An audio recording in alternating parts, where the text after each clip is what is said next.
Hello and welcome to Cruel Seymour Memorial Ballpark for the fifth and final game of this series between the Anchorage Bucs and the Peninsula Oilers.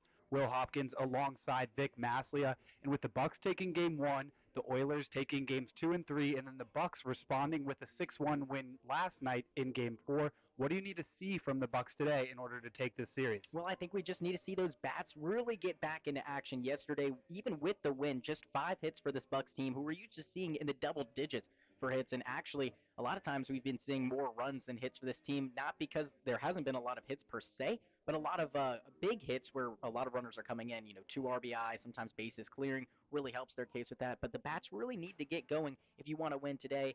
These Oilers hitters are doing a really good job against this tough Bucks staff. The 2 games that they won, the Oilers scored 5 runs and then 4 runs, which is definitely pretty good if you considering how well this Bucks pitching staff has looked. But yesterday, of course, Garvey Rummery went out on the hill, an absolute gem, 7 and a third innings, no runs for the Bucks, and he pitched just an absolute gem out there. Just one walk too. That was the biggest part of yesterday's game. 7 walks for the Bucks, so they got a little bit of help out there from the Oilers. Also, 2 errors from the Oilers helped out. So those 5 hits on 6 runs makes a little bit more sense. But if the Bucks want to win and win this series, will they got to get the bats back and they got to count on good pitching like they have been. Yeah, a lot of this season we've talked about kind of an even split in terms of the responsibility for these wins going to the hitting and the pitching. I think it's pretty clear to say that the pitching has been the better of the two 4 games into this series, and we'd love to see those bats kind of get up to where the pitching's been. And Mm-hmm. talking about Rummery yesterday, I mean, unbelievable. Just 2 hits. You mentioned no runs allowed, 7 and a third, and even after being taken out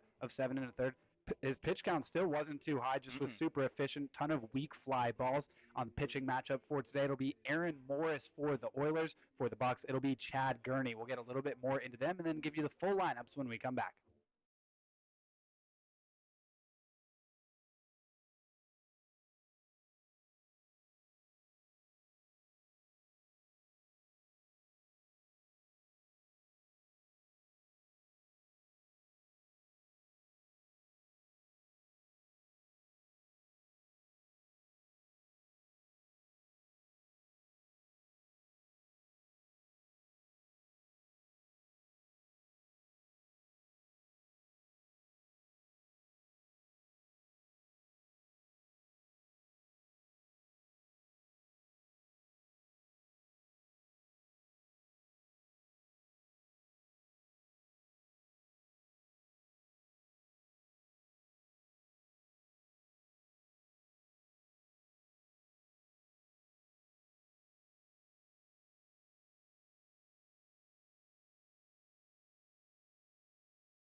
Welcome back to Key 9. Let's dive into tonight's pitching matchup for the Bucks. It'll be Chad Gurney making his third start of the season. Just three and a third in his first start, but much better the second time out. That came on the 23rd, so 6 days ago in that 13-2 win against the Pilots. Started that game, picked up the win, going 5 innings, 4 hits, 2 earned runs, 1 walk, and 5 strikeouts. And for who he'll be opposing, Vic Masley.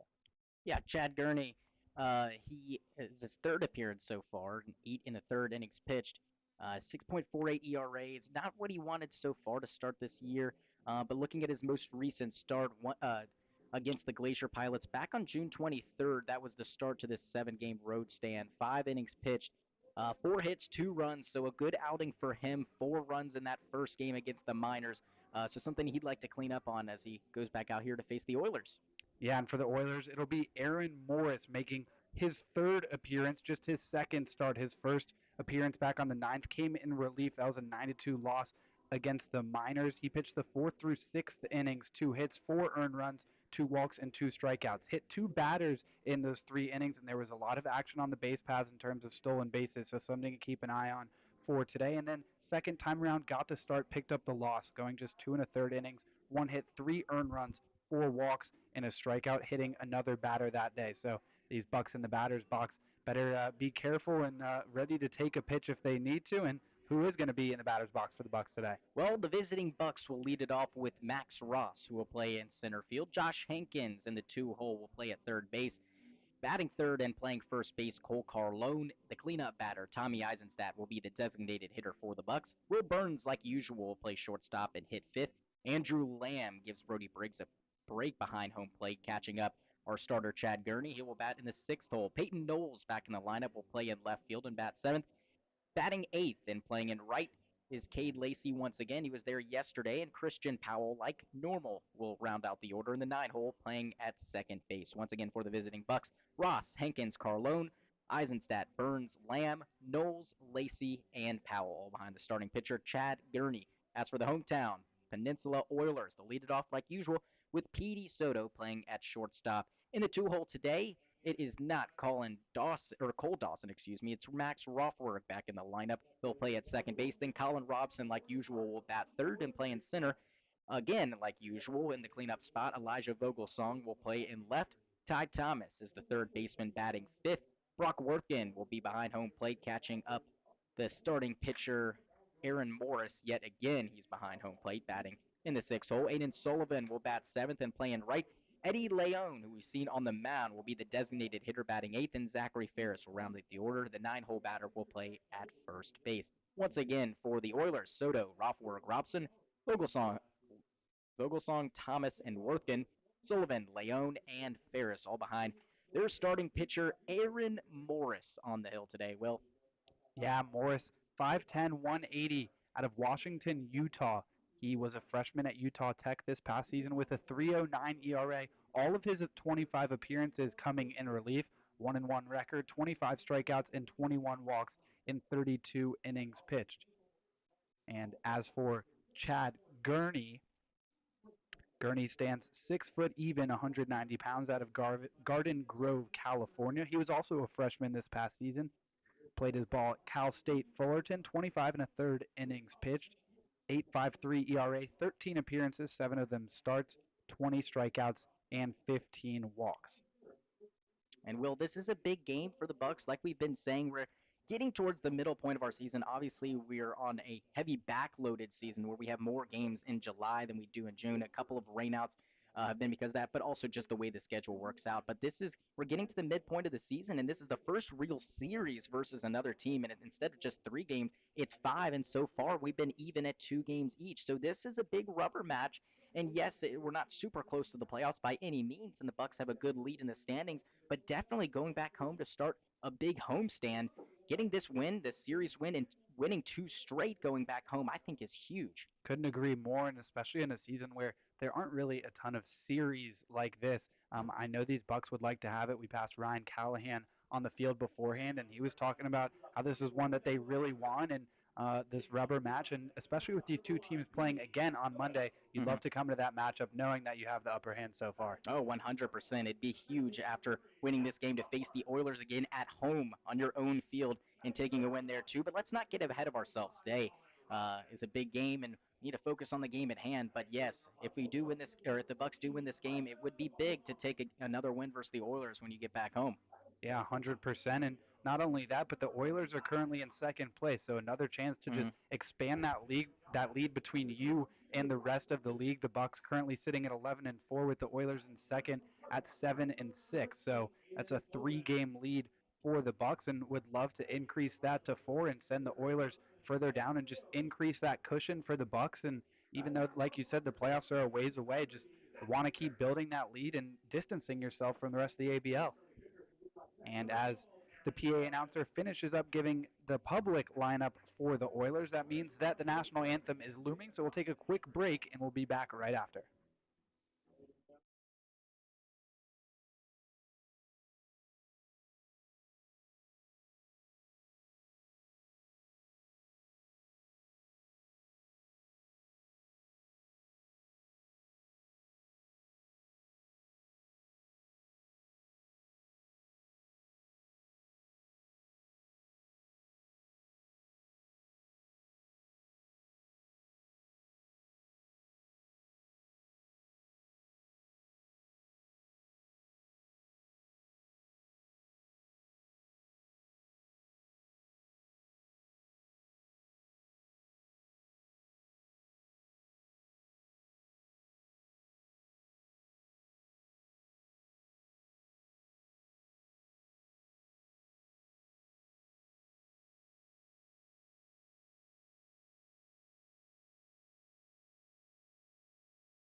Welcome back. Just moments away from first pitch, and a young fan throwing out the first pitch right down Broadway, and a really good one from that young man.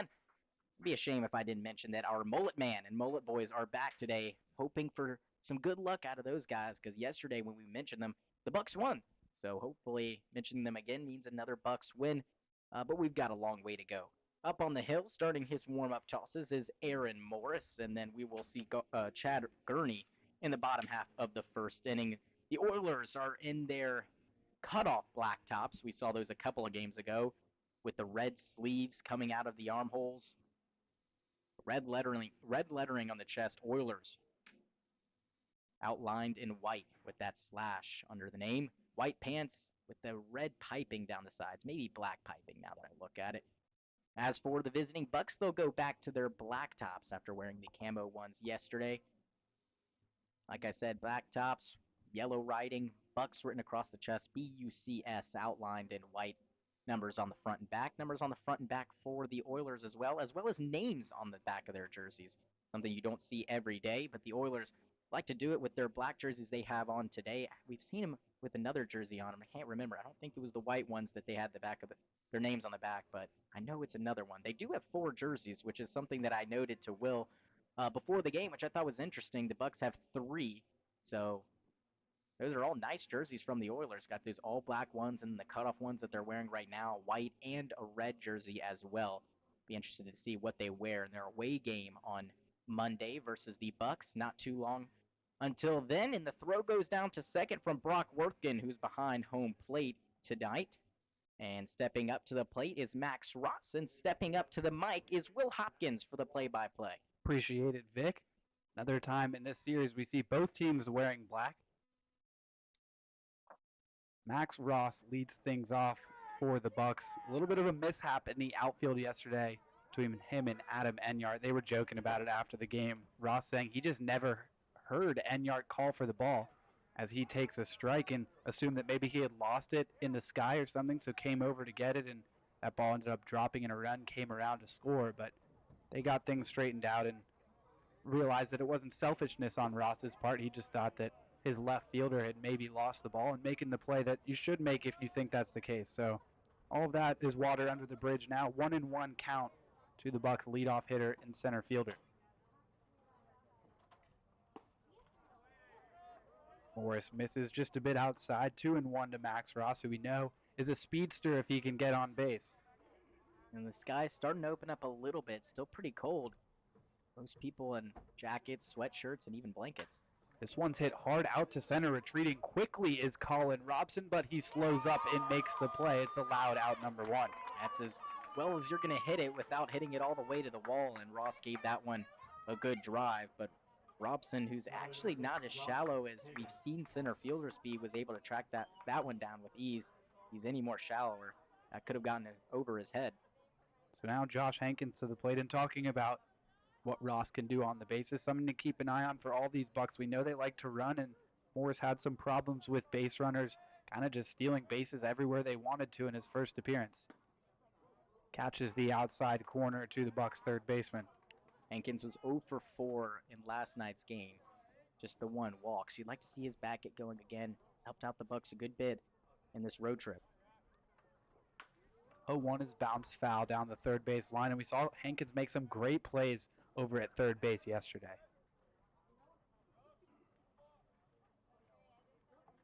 Hopefully.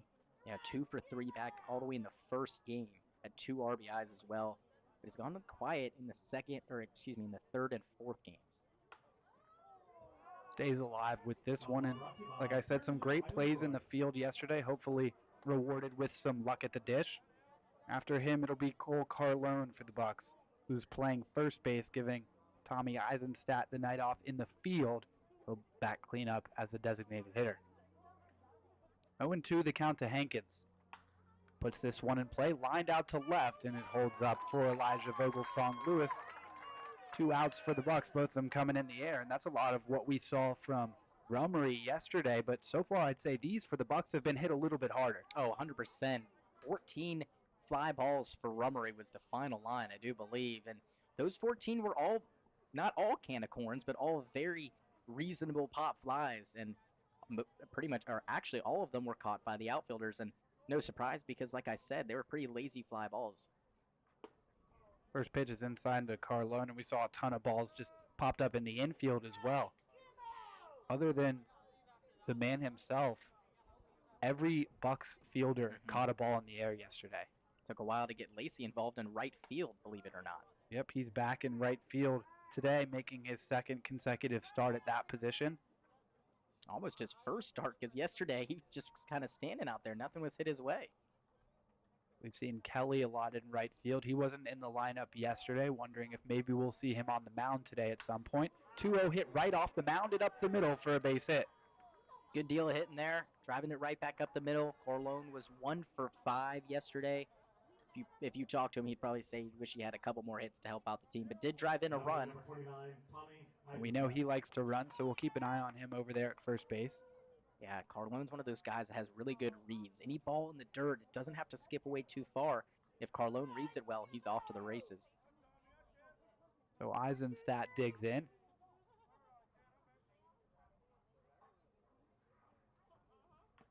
First pitch to him is fouled off of Worthgen, and a few more lefties in the lineup today for the Bucs. Saw a pretty low number by their standards yesterday. Back to 5 of the 9 being left-handed today. Yeah, and Eisenstadt is 1 for 11 on this road trip, something we don't see from him too often. That bat is usually always pretty hot. Carlone goes with the pitch. It's outside, and the throw down to second. He's in there safely. Yep, the throw, I technically would have to say it beat him, and a good throw by Worthgen, but unfortunately Carlone sliding to the outside part of the bag really helped, and Soto had to make a swipe tag. So despite the throw beating him, still had to bring it all the way around and get the tag on Carlone. And at that point, his foot already touched the bag. Robson was coming in from center field thinking this inning was going to be over, and a good pitch for Worthgen to throw down on, up and away, almost like a natural pitch out. Didn't look quite far enough out there to actually be a pitch out, but just not able to get it down there. And Carlone, big, tall guy, runs a lot faster than you'd expect from looking at him. So 2-1 the count to Eisenstadt now, and Carlone in scoring position. Now 3-1. I love Sanagorski over there, the third base coach for the Bucs. Gambling a little bit. You're 2 outs in the first inning. Why not send the guy? Now you set yourself up. A base hit from Eisenstadt most likely scores Carlone. Can't say for sure with how shallow the outfielders are, though. 3-1's way outside and gets past Worthgen. Not far enough away for Carlone to come all the way home, but he does advance to third base, so now another pitch like that, and the Bucs would be on the board, but Eisenstadt takes his base. Morris's 7th walk of the season, came in with 6 in just 5 1/3, so something to keep an eye on, but now a big spot for Will Burns here in the first. And Eisenstadt has only reached base via the one walk he had back in the second game, so hopefully he gets going, not just bat-wise, but getting on base-wise other than the base on balls. Burns takes a strike. Burns hitting .359. Yeah, no hits yesterday, but did have 2 walks and scored a run. Swings at the 0-1 and sends a foul. At .359 average, not even top of the team, which is really insane. Ryan Callahan, who's just been on fire, gets the day off today, but he's hitting .419.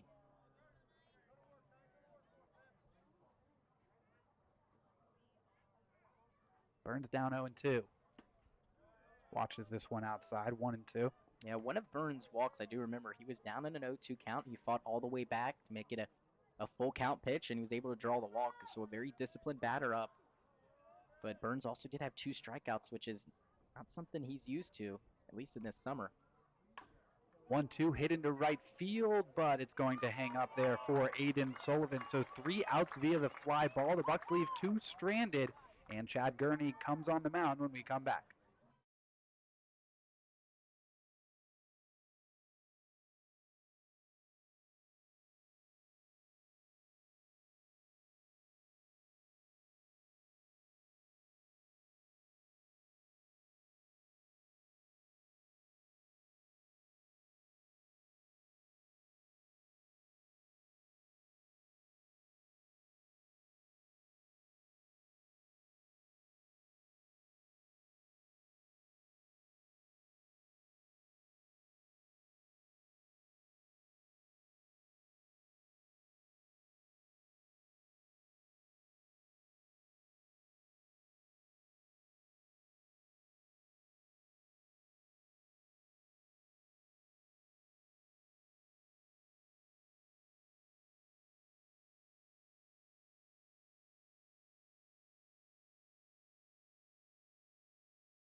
Chad Gurney on the mound for the Bucs. P.D. Soto Jr. leads things off for the Oilers for the 4th consecutive game. It'll be him, Max Rothberg, and Colin Robson in the home half of the first. We were talking before the game. Defensively, Petey Soto Jr. has just been unreal yesterday, picking up the only 2 hits at the plate for the Oilers as well. He rolls this one foul. Yeah. Well, his bat has been a little bit quiet, though. He has had no hits this series, but like you said, the defense has been really good for Soto.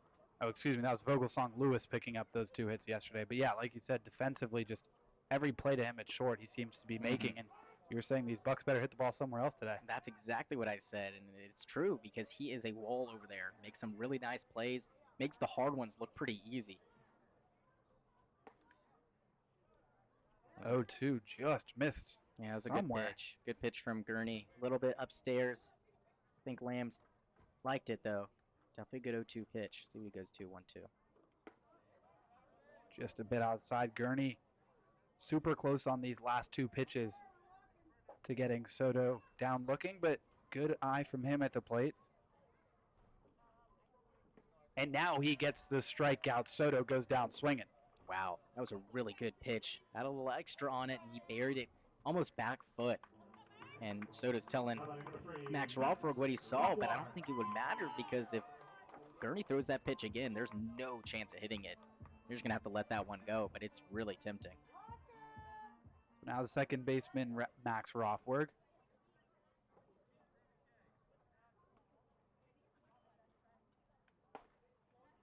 Takes one upstairs. Ralfberg back in the lineup. Did not play the last 3 games. But back in the first game, he was 0 for 4, so tough sledding. It's this one out to center. Long run for Max Ross, and he can't come up with it. It's off his glove, but great job by Peyton Knowles over there backing up the play, and that'll keep Ralfberg at first. Really tough. I think Ross was shaded a little more towards left or right field, excuse me. Surprised he couldn't get to that one, not because of his speed or anything, just because of positioning-wise. Usually he's pretty shallow and straight up in center field, and that one, a long run for where he was positioned, and now it looks like he's going to cheat over towards that left field line. And smart play. Even though Robson's a left-handed hitter, he's hit a lot of balls to the left side throughout this series. Takes a strike, and Josh Hankins over at third. Wary of the bunt. No Cole Dawson today. We've seen him square plenty of times, but still Hankins over there, ready in case Robson lays one down.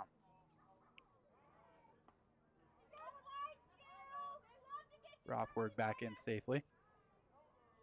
For Ross, that ball just dying on him. It hits that outfield wall, and looked like he had a good beat on it to start, but it just keeps tailing away from him, and I wonder if Peyton Knowles maybe had a better chance. Swing and a miss. But obviously, it's too late for that now, and I'm not sure that Peyton Knowles had a good chance either. If Ross was shifted over there, I'm sure that Knowles was shifted too, and that might have been why he couldn't get to it. Gurney ahead of Robson 0-2 with Ralfberg at first and 1 away in the first inning.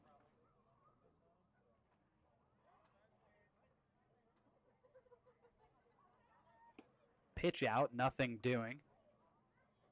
First time I believe we've seen a pitch out from the Bucs this season. Yeah, I don't think we've seen many, if at all. If anything, they've been very nonchalant. That one was definitely way more clear as Lamb took a big step out onto the other batter's box. And getting ahead 0-2, you have that luxury to throw it, but now with that one straying away outside, now the count runs back even. But getting ahead in count like Gurney did gives you a lot more flexibility, that's for sure. 2-2 to Robson. And here it comes. Once again outside. So Gurney, last couple of pitches, having some problems arm side, and Robson able to work this count full.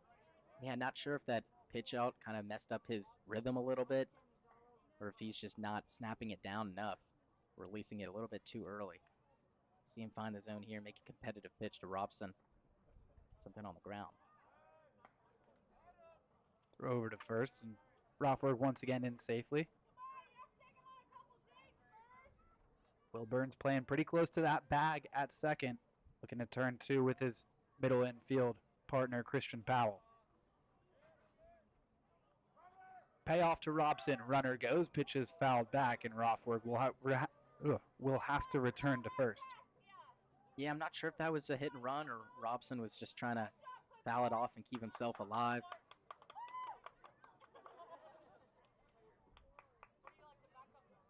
Still another 3-2 and a challenging pitch from Gurney. Hope to see another one. Doesn't seem like Robson chases much. One of the best hitters for the Oilers. Another check on Rothberg, and once again in safely. Hankins still up on the grass, which is interesting because Robson hasn't even squared to bunt and now has 2 outs. Of course, if he retreats back, that could be the moment Robson decides to lay down a nice one. Rothberg not going, and another foul ball from Robson, and can understand Gurney throwing over there a good number of times. Rothberg 5 for 6 so far on the season in stolen base attempts.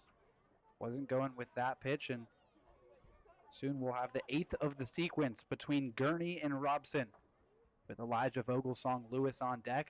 The only man with a hit for the Oilers yesterday. He had 2 off the lefty Rummery. 3-2 and another foul ball. Yeah, really good fight by Robson, spoiling a lot of good pitches by Gurney. And if you're Gurney on the hill, you're thinking something's got to give.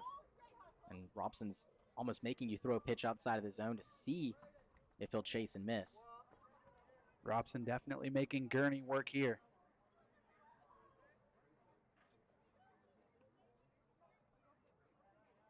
Ninth pitch of the at-bat. Ground ball to first. Carlone goes over to Burns for 1. Back over to the pitcher, Gurney, and not able to turn 2. Not the best throw from Carlone to Burns, but at least the Bucs get the lead runner. Yeah, not the best throw from Carlone, but Robson has got some wheels, and he's able to get down the line really fast. I think even with a perfect throw from Carlone, it's going to be a really tough play to get Robson at first. One of the tougher double plays are rolling that 3 to 6 back to 3, or if the pitcher's covering 3-6-1. So those are probably the toughest plays to make. Obviously 4-6-3 and 6-4-3 are some of the easiest. Third base also makes it difficult too. Vogelsong Lewis takes one outside, and it's so interesting that he had the only 2 hits for the Oilers off of Garvey Rummery, because Rummery is left-handed, and Vogelsong Lewis the only lefty bat in the Oilers lineup. You would think he would be one of the Oilers to struggle the most, but not the case.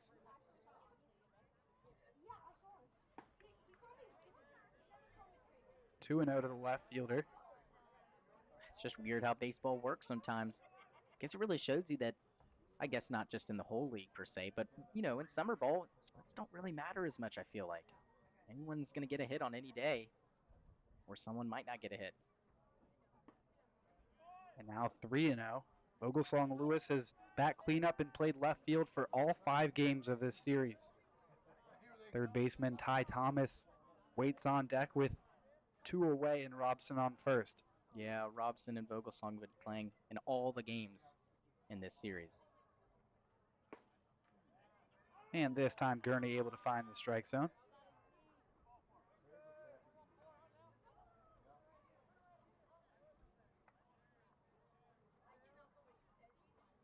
Hankins takes a couple steps back. Great catch that time from Cole Carlone. Not the best pickoff throw from Gurney. And pitch count a little bit higher than you would want in the first inning, considering it's not over yet. We'd like to see Gurney try to retire Vogelsong pretty quickly here. 20th pitch of the inning is cut on and missed, and now Gurney has Vogelsong Lewis and the Oilers down to their last strike of the frame. Fell behind 3-0, worked it back 3-2. Robson will be off to the races with the pitch with 3-2 and 2 outs.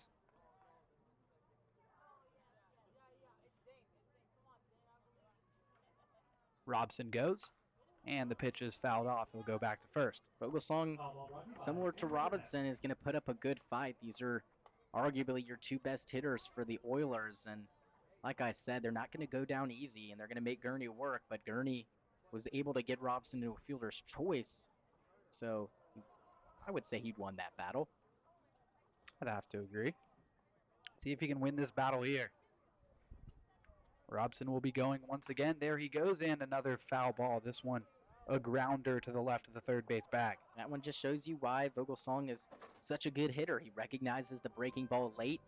He was going to spit on it at first, but saw the spin coming into the zone, and at the last second poked his bat out there and was able to foul it off, and actually was a lot closer than I was expecting to guiding that down the line. It was much closer.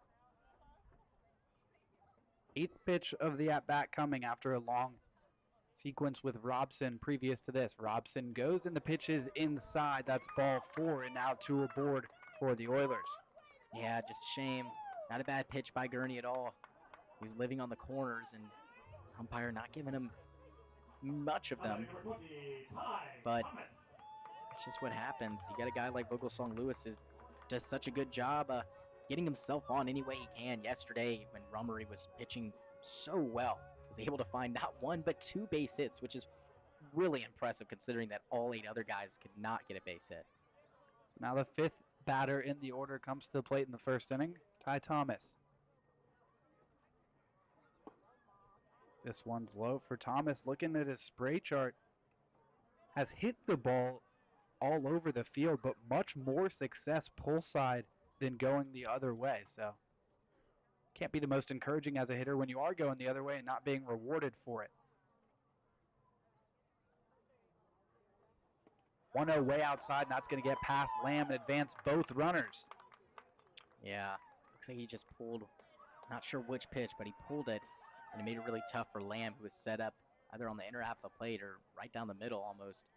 Had to yank that glove over there, and whatever it was, could have been the fastball because it had some heat on it, but way too hot to handle for Lamb, who had to reach his glove out there. Of course, if by chance he had a lefty catcher, he may have been able to grab it, but you don't see that. Not very often at all. So now 2 in scoring position for the Oilers and a 2-0 count to Ty Thomas. Fist this one on the right side. Going to be awkward spin, but gloved by Gurney. He says, Carlone, I'll take this myself. So both teams with a hit and 2 left on. We head to the second inning, still scoreless.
Back for the second inning at Coral Seymour Memorial Ballpark. 6, 7, and 8 to the plate for the Bucs. Cole Carlone picking up a hit in the first inning, and Lamb will try to give the Bucs their second. Rubbing his hands in the dirt, as he always does, before the first pitch and then between every pitch thereafter. Yep, one of his biggest superstitions, one of his most notable and obvious ones too, as we talked about it. Speaking of, go give our Instagram a look. We have a new video we just posted today. Have more content on the way as that ball was outside to Lamb, so stay tuned for that. I want to remind you that you can use the chat feature here on YouTube, and if you would like to use it and want an excuse to use it, it would be great if you drop any questions you want to hear the players answer. Yeah, no, that'd be fantastic. Want to give you the content that you're looking for. Yep, and past questions, superstitions, pet peeves. was the first one? Troublemaker, the biggest troublemaker. This one hit in the air to left, long run for Vogelsong Lewis, and it's going to go over his head and all the way to the wall. Andrew Lamb into second base, standing up, and guess he was a bit of a troublemaker that time for Vogelsong Lewis and Aaron Morris. Yeah, that gave Vogelsong some trouble out there. Tried to Willie Mays catch it over his shoulder. Comes up empty, and he's lucky that ball didn't ricochet too much. But Lamb, a great deal of hitting.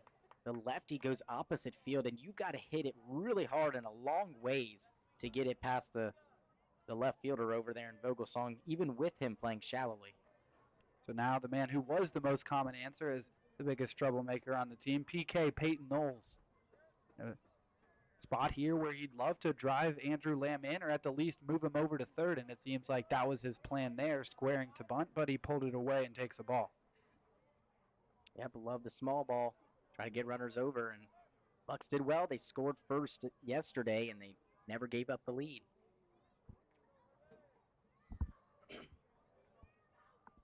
Peyton Knowles squares again, and once again pulls away. He's ahead 2-0. Love the way he pulls that bat back. He keeps that eye. You're supposed to keep your eye kind of in line with the barrel, which is super scary because that barrel is poked out there, and, well, if you miss it, then it's going right into the in between your eyes. So, but Peyton Knowles does a great job of keeping his eyes right on that barrel and just pulling it back at the last moment. Swings away this time, fouls it straight back into the netting. A little bit surprised to see him swinging away, and I think Ty Thomas and Zachary Ferris probably were too. Yeah, just trying to switch things up a little bit. Maybe he goes back to squaring for a bunt now. Maybe that swing away keeps Ferris a few steps further back over at first. He does square, gets this one down, but off the plate and back towards the backstop. Yeah, just got a little on top of it. Obviously has to swing away here now. Never know, but would obviously be a big surprise if we saw Knowles square with 2 strikes. Andrew Lamb standing at second base after a stand-up double to lead things off for the Bucs here in the second. He is squaring with 2 strikes, and he gets down a beauty. Over to third goes Lamb. The throw to first is way over the first baseman, and Andrew Lamb will easily score. The Bucs are on the board 1-0 as Peyton Knowles strolls into second base. Well, Will, I'm glad I shut my big mouth because I was about to say, oh, you never know. He could square around with 2 strikes, and I don't know if that might have jinxed it, and I'm glad I didn't test the waters. And Peyton Knowles, a great bunt. Sanagorski or Springman, whoever's call it was, to give him the bunt sign with 2 strikes. Hats off to you trusting your player in Peyton Knowles, and hats off to Knowles himself, the troublemaker, able to lay down a bunt and gives the infield for the Oilers a lot of trouble on that throw. We've seen the Oilers with some trouble fielding plays all series long. And because of it, the Bucs are on the board. Grounder to the left side. Knowles is caught in between second and third, and he's going to be tagged out. Didn't go right on contact and then started running in front of P.D. Soto Jr., and Soto just too wise for that one. Yeah, not the right guy you try to go to third on.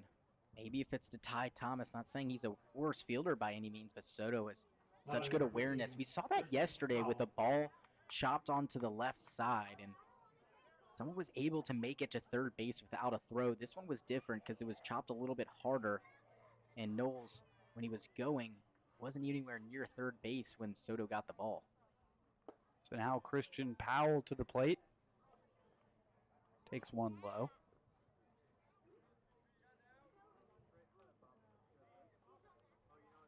Bucs lead it 1-0 in the early goings.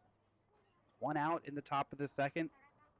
Cade Lacey over at first base on the fielder's choice, and Powell ahead 2-0. And going back to that, Knowles obviously scored a single. Lamb scored on the error by third base, and Knowles advanced to second on that error. Wasn't sure if it was going to be scored a single, but Knowles picks up the hit. And now Powell pulls one down the third base line, just foul. We've seen that a couple of times from him this series, really pulling the ball and close to picking up base hits, but it was great to see him yesterday, a 2 RBI double to make it 6-0. Yeah, that double, he mashed that ball, and it was on the sweet spot. We asked him after the game, and just a big sigh of, ooh, that baby felt good. That's what he said. Takes one inside. Looked like a pretty good pitch from Morris, but not good enough in the view of the home plate umpire. Now Powell in a hitter's count of 3-1. Top of the order looming for the Bucs. Lacey at first, Powell at the plate. 3-1 grounder. This time it's fair inside the third base bag. Rounding second and heading for third is Cade Lacey. He's in there with a slide. Throw gets past Ty Thomas, but Brock Worthkin was backing up, and wisely Powell over to second on that throw to third. Yep, great job by Lacey going first to third there, even though that ball ended up in the left fielder's glove. And a good job guiding it down the line from Christian Powell. And if he's going to be a pull hitter, let's let him be a pull hitter. See if these guys can figure it out. But you hit it down that line, and unless you're standing on the line for Ty Thomas, you're never going to get that ball. Yeah, just inside that bag, and now two in scoring position, still just one away as Max Ross comes to the plate. Hit a ball hard, unfortunately, right at Colin Robson in center field to get things started today, but fly ball of the same variety would likely score Cade Lacey from third as he gets instructions from Coach Sanagorski over there.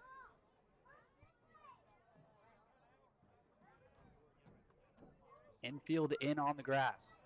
This one's outside, 2-0. First base is open. Not sure that Morris would love to use it, though.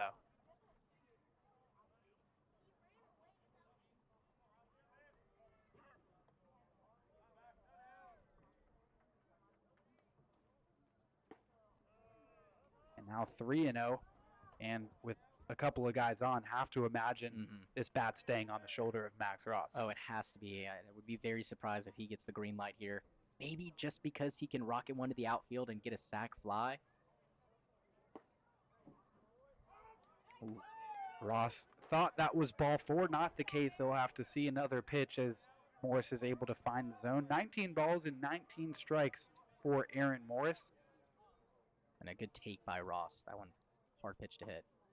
Same spot. Yep. Ross comes up empty. Good job by Aaron Morris after falling behind 3-0.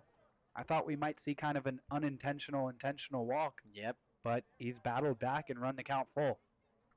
Set to make his 20th pitch of the inning and 40th of the game, and it's fouled back by Ross. He lives to see another pitch with Josh Hankins waiting on deck.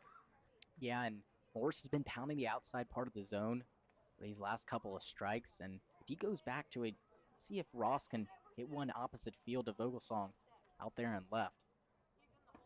Instead, Max Ross takes ball four. The bases are full of Bucs as Josh Hankins comes to the plate with one out. I'm not sure if Morris was trying to go back outside there, but I would have thought that he'd try to jam Max Ross in after 3 straight balls on the outer half.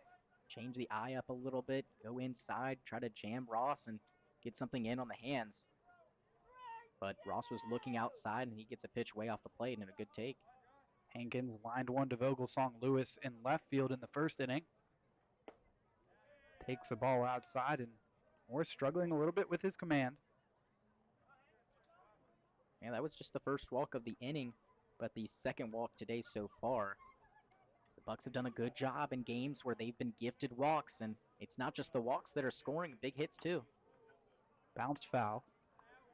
That's why we've seen so many games where the Bucs have more runs than hits, because a lot of times we'll have a couple runners on base and just one base hit will score 2 or 3.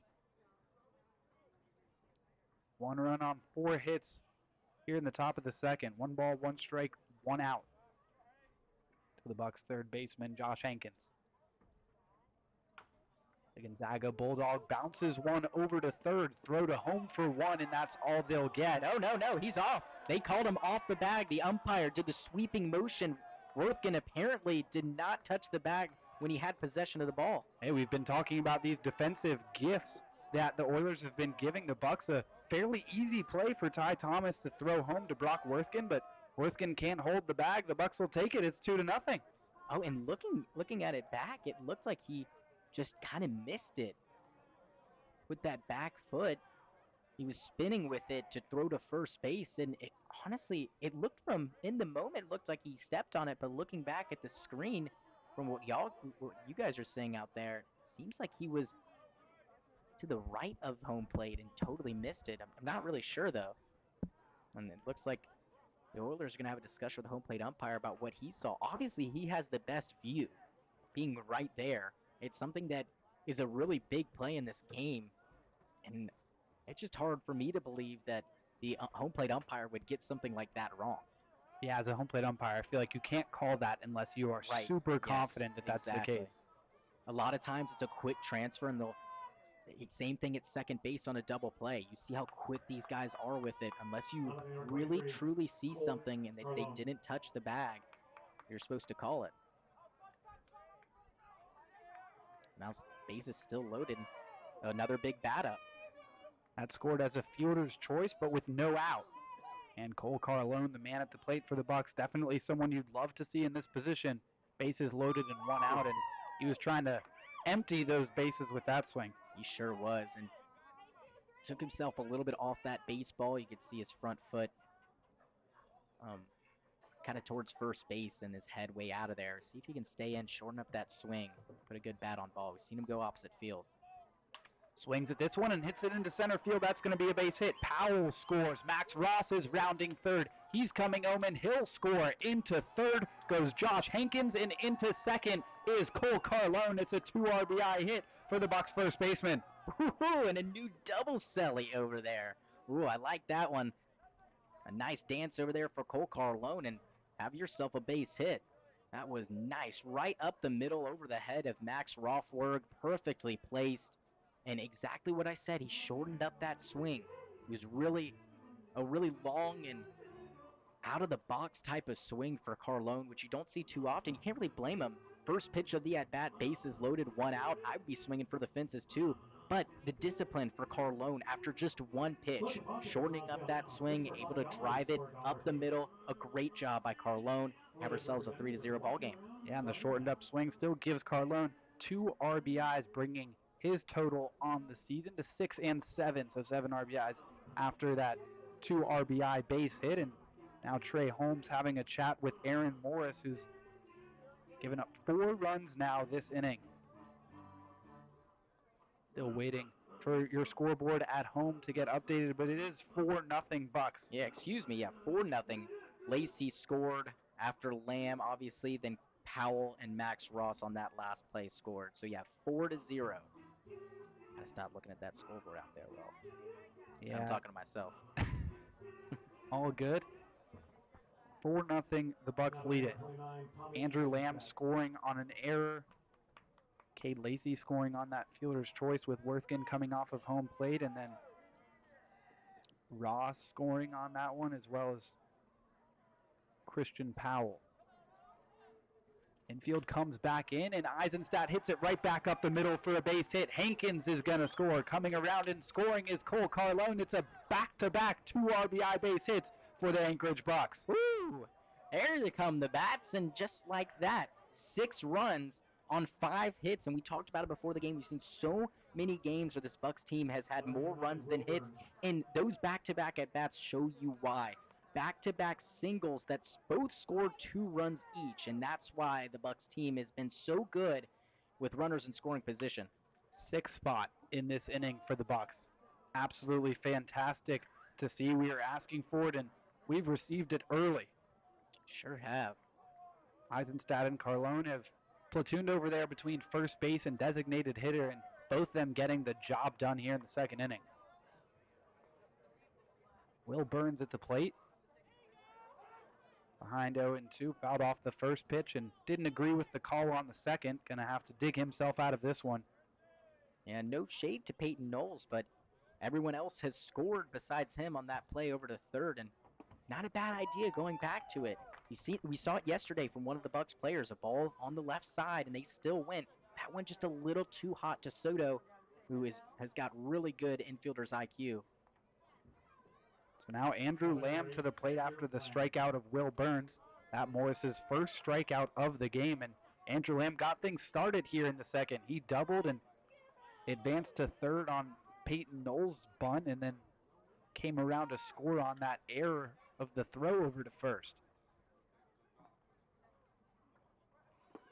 Lamb takes a pitch, delayed steal from Tommy Eisenstadt, and it works to perfection. Got Brock Worthgen absolutely sleeping. Got me sleeping over here. I looked up, and Eisenstadt is heading into second base. A great job by him. One of those guys that's not the speediest on the team, but similarly to Carlone, does a great job at reading the pitcher and able to take a base without a throw. That one's outside. 1-1 now to the Bucs catcher. 10th batter to the plate this inning, his second time to the plate. Another runner in scoring position for the Bucs with Eisenstadt. Already plated 6 runs here in the second. 1-1 is hammered to right, but it looks like Aiden Sullivan will have it, and he does for out number 3. But the Bucs plate a big 6 runs in the second inning. They lead it 6-0 through 1.5.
Back for the bottom of the second, Chad Gurney takes the mound with 6 runs to his team's name after a 6 spot from the Bucs in that second inning. 5 hits, 6 runs.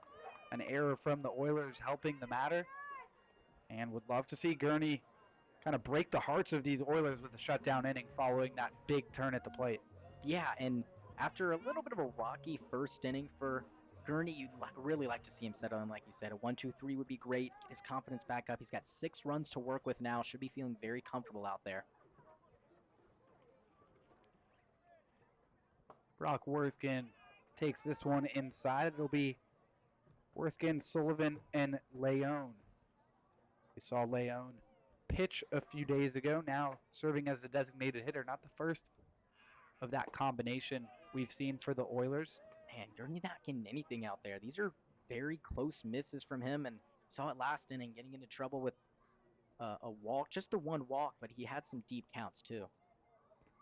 Gurney spikes this one in with a 6-run lead. Would love to see him just pound the zone, make these Oilers put the ball in play. The last thing you want to do is issue out some free passes.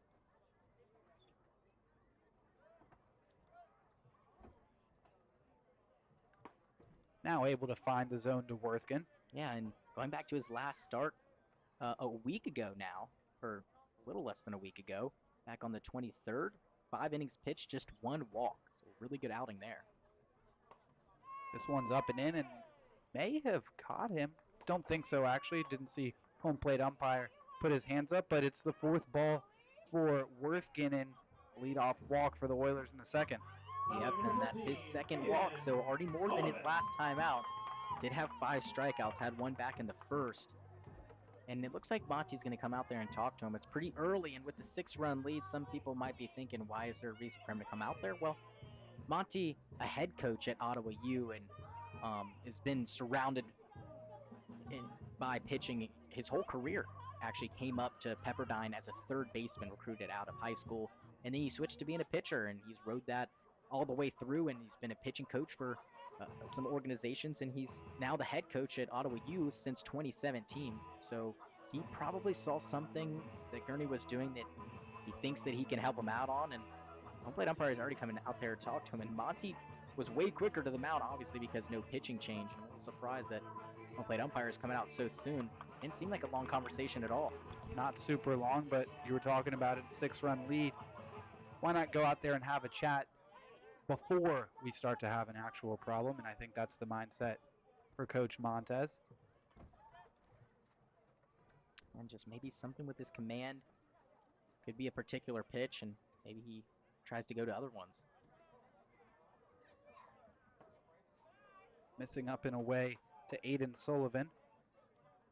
And the biggest thing for him is to get that first strike. Get that first strike to Sullivan here and really settle in. 4-pitch walk, and now a 5th straight ball in this inning. Find the zone and really fill it up. Throw over the first, nothing doing. Even count of balls and strikes for Gurney so far today. 16 balls, 16 strikes. After that long second inning, Aiden Morris up to 53 pitches. So we'll see how far he'll make it in today's game. This one swung on, and that's going to be deposited into left field for a base hit. Worthgen with a turnaround second. He'll head back over there, but it's 2 on and nobody out for the Oilers. Yeah, and luckily that was hit into left field, so Worthgen could only move up 90 feet. But if you're Gurney out there, probably a little bit nervous, just with 2 on and nobody out, and the first pitch you throw that's somewhat in the zone is hit for a base hit, and it's not hit very hard, which is good for Gurney out there. But also at the same time, it's not hit very hard. Well, where am I going to pitch if they're just going to bloop balls in all day? A long rest for Gurney because of those 6 runs. Not sure if that could be a factor. Carlone and Hankins in on the grass on the corners. Instead, Leon swinging away and comes up empty at the first pitch from Gurney. Yeah, Leon pitched all the way back in that first game, was the starter actually, and he pitched really well. 3 hits, no runs. Bucs ended up winning that game, but he pitched really well. And now Gurney ahead 0-2 to him.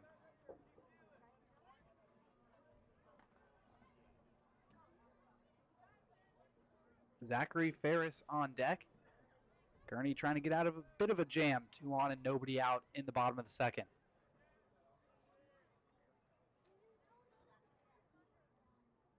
To Leon. Sprayed foul down the right field line. Yeah, it's got him ahead of 0-2. I really like to see him keep challenging him like he just did with the foul ball. Leon obviously hasn't seen pitches recently in live play at the plate. It's just his first plate appearance of the series. Looks like Jeremiah Arnett is tossing in the bullpen just in case Gurney has some more trouble. 0-2, 1 bounce over to Hankins at third. On to second for 1 and on to first. Double play. Great play by Hankins. That ball has so much spin. It's not hit hard at all by any means, but has a lot of weird spin on it. He's able to sit back, watch it into his glove, which is huge. He's not get carried away with the double play at hand. Watches it into the glove, fires a strike to second, and a great turn by this Bucs defense, who's had a lack of ground ball double play opportunities this series, it seems. Was wondering for a second if we'd see Hankins try to tag Worthgen and then go to second or first, but instead the more conventional 5-4-3 double play. So now 2 away for Zachary Ferris as that one floats outside, and maybe seeing Arnett warming up in the bullpen made Gurney lock in a little bit there. Definitely could be. He knows it. He can see it when he looks towards third base. He can see it right now as he just looked towards third. And even if he doesn't look, he knows that they're out there and getting someone warm just in case. But Hankins, good job not going to third base. That would have been a really tricky play. And if the base runner Worthgen did anything weird, might have broken up the double play opportunity. And with 6-run lead, it's okay if you give up that 1 run over there at third. Gurney trying to keep him at third, though, with 2 outs. And now 2 strikes on Zachary Ferris. First and second, nobody out, and now a runner on third with 2 outs, and the 9th place hitter for the Oilers at the plate. Gurney trying to keep this lead right where it's at. 6 runs for the Bucs in that second inning.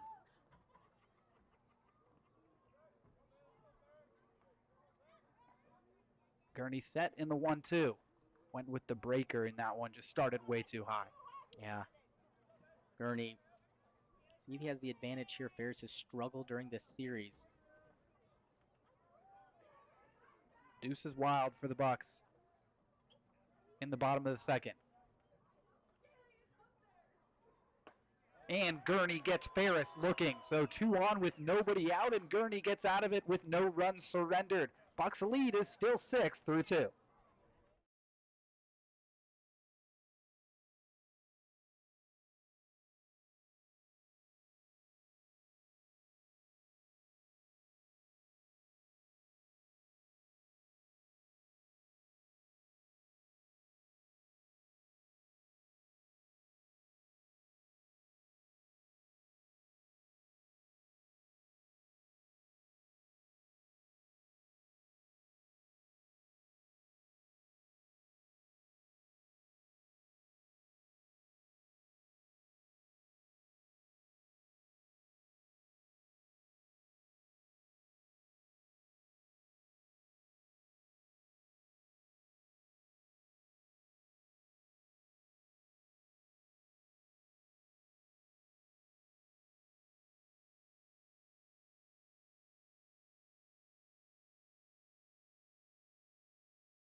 Yep. Third inning here in Kenai. Aaron Morris hoping for an easier third than the second. 34 pitches, 6 runs on 5 hits, and an error for the Bucs in that second inning. And Cade Lacey comes to the plate, who had a fielder's choice. Hits this one into left center, and that's going to get down for a base hit. Oh, excuse me, that was Peyton Knowles. Sorry about that. Not sure how that happened for me, but Peyton Knowles reaches base. And a great base hit. Able to deposit it right over Soto. Like I said, just don't hit it over there, and we should be fine. And we haven't had many plays over towards Soto. The one, actually, he got Knowles out trying to go to third base, so I guess that was the one play where we hit it to Soto. And now this one grounded to short, could be 2. Flip to second for 1, and the throw is wide of first base. Cade Lacey takes a left turn, but blew a tire, so he'll have to come back to first. Yeah, tough luck. Was trying to make a big turn around first after he saw the ball get by and just got tripped up. I'm glad he didn't roll his ankle over there. I know he's upset that he didn't get the extra 90 feet, but we're more concerned if he's okay or not. Looked like a pretty big tumble over there, but he seems to be okay. And the Bucs batted around last inning, and I haven't done this yet where I've had to carve out a new spot when we bat around because I only have one spot for each inning for each player. So not sure the Bucs have done that this year, even with how good the offense has been. Maybe once or twice, but I feel like I would have remembered. Called strike on Powell.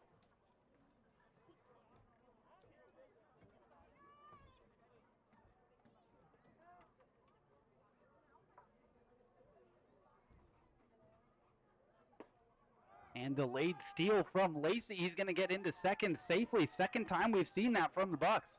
Great job. It's like they know exactly when to do it. And good job, Sanagorski or Springman or whoever the one is giving that sign. But also a good job by Lacey. Picked the perfect time to go and catches Worthkin sleeping.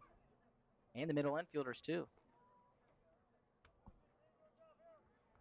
0-2 to Christian Powell with Cade Lacey in scoring position.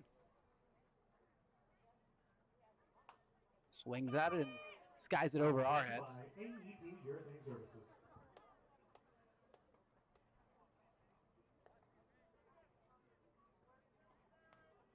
Second straight fielder's choice for Lacey. I know he wants a base hit, but he's lucky to get on and get himself around to score, which is more important for the team.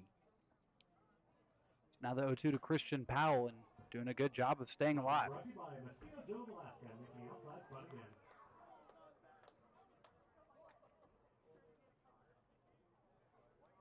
Powell base hit last inning. Love to see him get another one.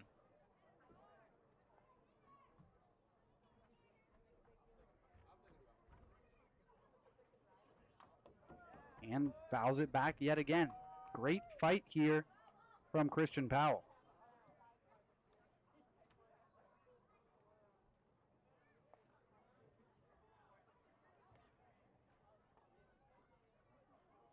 Yeah, 0-2 still, just fighting off pitch after pitch. Morris is not letting up. Not really anything for Powell to chase. Powell puts this one in play up in the air in shallow right field. Who will it be? It's the second baseman, Rothberg, in foul territory, and there's the second out. Back to the top of the order. Third at bat already for Ross in just the third inning. So that's how you know the bats are really awake here. Just one more, or excuse me, this is the last game out here in the Peninsula, and we remind you it's a rubber match. Bucs took the first one, lost the next two, and then took last night's game.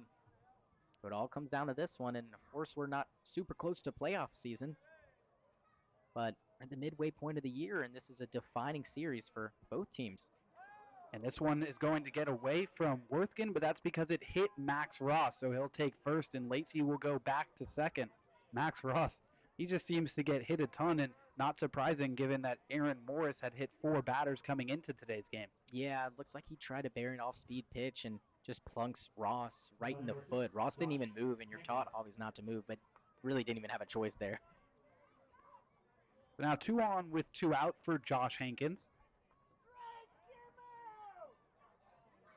Hankins picked up an RBI on that fielder's choice where they tried to come home with it, and just Worthgen unable to stay on home plate. Squares this one up to center, but way up in the air. Charging it is the center fielder, Colin Robson, and there's the third out. So the Bucs leave a couple stranded, unable to add on. Still, they lead at 6-0.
Leadoff hitter P.D. Soto Jr. comes to the plate to start things for the Oilers in the bottom of the third. Chad Gurney did a great job last inning of working himself out of some trouble.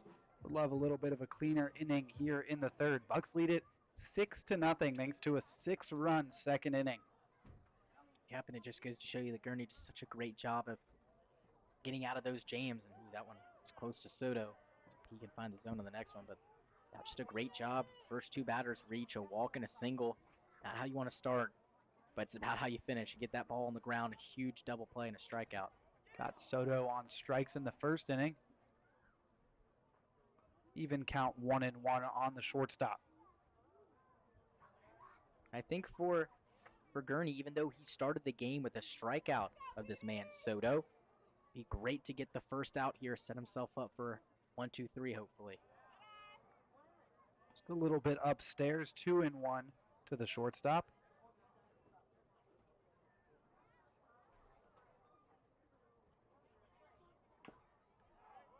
Soto fouls this one, I believe, off himself.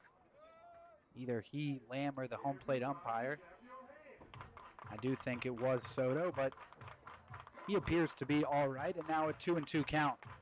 And it looks like Arnett has sat down. We're just getting warmed up just in case he really needed to come into this game. But so far, Gurney, let's hope he's found his rhythm. Count goes full to the leadoff man for the Oilers with Max Rothberg waiting on deck and Colin Robson in the hole for the Oilers. Payoff pitch. Got him looking, strike 3 called. Huge, big strikeout, starts it like how he started back in the first inning and now just hoping to really settle in. And Rothberg got that first base hit, so another big out here. Want to get the guy that got you first. Third strikeout for Gurney, second strikeout for Soto. Rothberg hitting that ball into left center. Max Ross on a full sprint just out of his reach, and this one is fair inside the bag at third and past Josh Hankins. Good job getting to it quickly for Peyton Knowles, so Rothberg will be limited to a single, but still another base runner for the Oilers. Yep, and back-to-back singles for Rothberg in his 2 lone at-bats. Just having a field day with Gurney on the hill so far here. For Gurney, at least that one was just a single and not extra bases. Had a couple ones dribbled down the line that have just been the base hit. And here a chance to get out of the inning. Another double play that you face the minimum. Almost had a double play with Robson at the plate last time. Hit it to Carlone, who threw it to Burns to get Rothberg out at second. Just couldn't get that ball back over to first base quite in time. And unfortunately for Gurney, even if he pitches clean ball, if he's going to have innings where he's got guys on every single one of those frames, and he's taking a lot of pitches to retire guys like to Soto, where he went to a full count, it's just going to be a short day for him, unfortunately, even if he puts up zeros on the board. Yep, by my count, 50 pitches for Gurney. Yeah. And the Bucs won't be too scared to use that bullpen with the off day tomorrow. 1-0, big swing and a miss. Looked like something that just died at the plate for Robson. And even though this is the 7th game in 7 days, Bucs starters have done a really good job of going deep into these games, so the bullpen shouldn't be too taxed at all. Yep, 3 pitchers yesterday, 2 the day before, 3 again in the second game, and then 4 used is the most in the first game here in the Peninsula. So Coach Montez and Springman have done a good job of using pitchers when they needed to and keeping guys in because of this long road stand and this long stretch of games. You just don't want to run out of arms, and they've done a good job of getting everyone in and involved, but not using anyone too much. And we should have plenty of guys to go to. We still have a couple pitchers that we have not seen yet during this trip.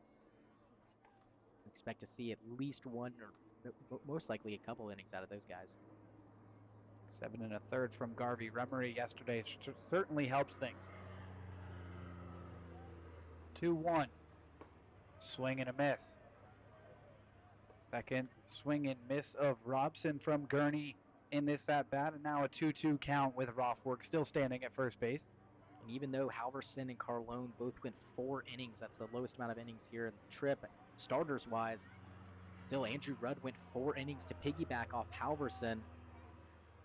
And the Bucs, unfortunately losing that game, only used 2 pitchers. That was 2 days ago. Hyder and Lipinski finishing things off well yesterday. And now Gurney comes home with the 2-2 and got him swinging. 4th strikeout for Chad Gurney, 2nd this inning. Yeah, we wanted the ground ball. We'll take a strikeout too. That's perfectly fine. Unfortunately, you got to face Vogelsong, who has that walk back in the first, and he's been swinging a hot bat. But it seems like Gurney has found his rhythm a little bit more, at least in these past couple of or Soto at bat and Robson at bat.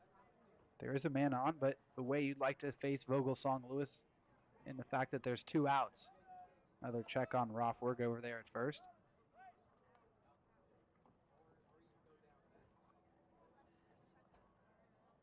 Vogelsong Lewis coming into play, hitting .257.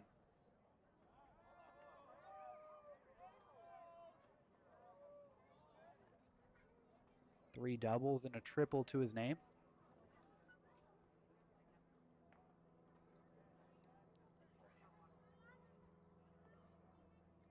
And the first pitch from Gurney is well outside. As far as the relievers go, I mentioned earlier that we had a couple that we didn't use, and it looks like we have used everyone. I was going to say Brody Purcell, but he pitched back in the first game. Arnett, feels like so long ago. I know. Arnett has also pitched back in the first game. Even Inyard, who's been in the lineup a couple times for his bat, has pitched as well. I guess one of those guys, Zane Kelly, we haven't seen. He's one of the relievers, but Zane Kelly we've been seeing hitting even more than Adam Inyard. Kelly not in the lineup today, so maybe he'll get a chance to throw. 1-0 once again, well outside. Seems like when Gurney's missed, it has been just stuff leaking away on the arm side. Like to see him really finish off these pitches. A lot of times missing arm side or not holding onto the ball long enough.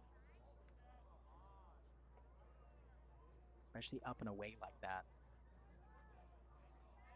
Ty Thomas on deck, and Gurney and the Bucs want to see him in the fourth inning. 2-0 to the lefty, Vogelsong Lewis. He squares this one up hard down the right field line, but making the play is Cade Lacey on the foul line. Rothberg is left stranded. Another scoreless frame for Gurney on the mound. Through 3, it's 6-0.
Back here in Kenai for the top of the fourth inning. Bucs leading it by a score of 6-0. And now for your play-by-play, here's Vic Maslia. Thank you, Will. 6-run lead still for the Bucs. Looking to add on here.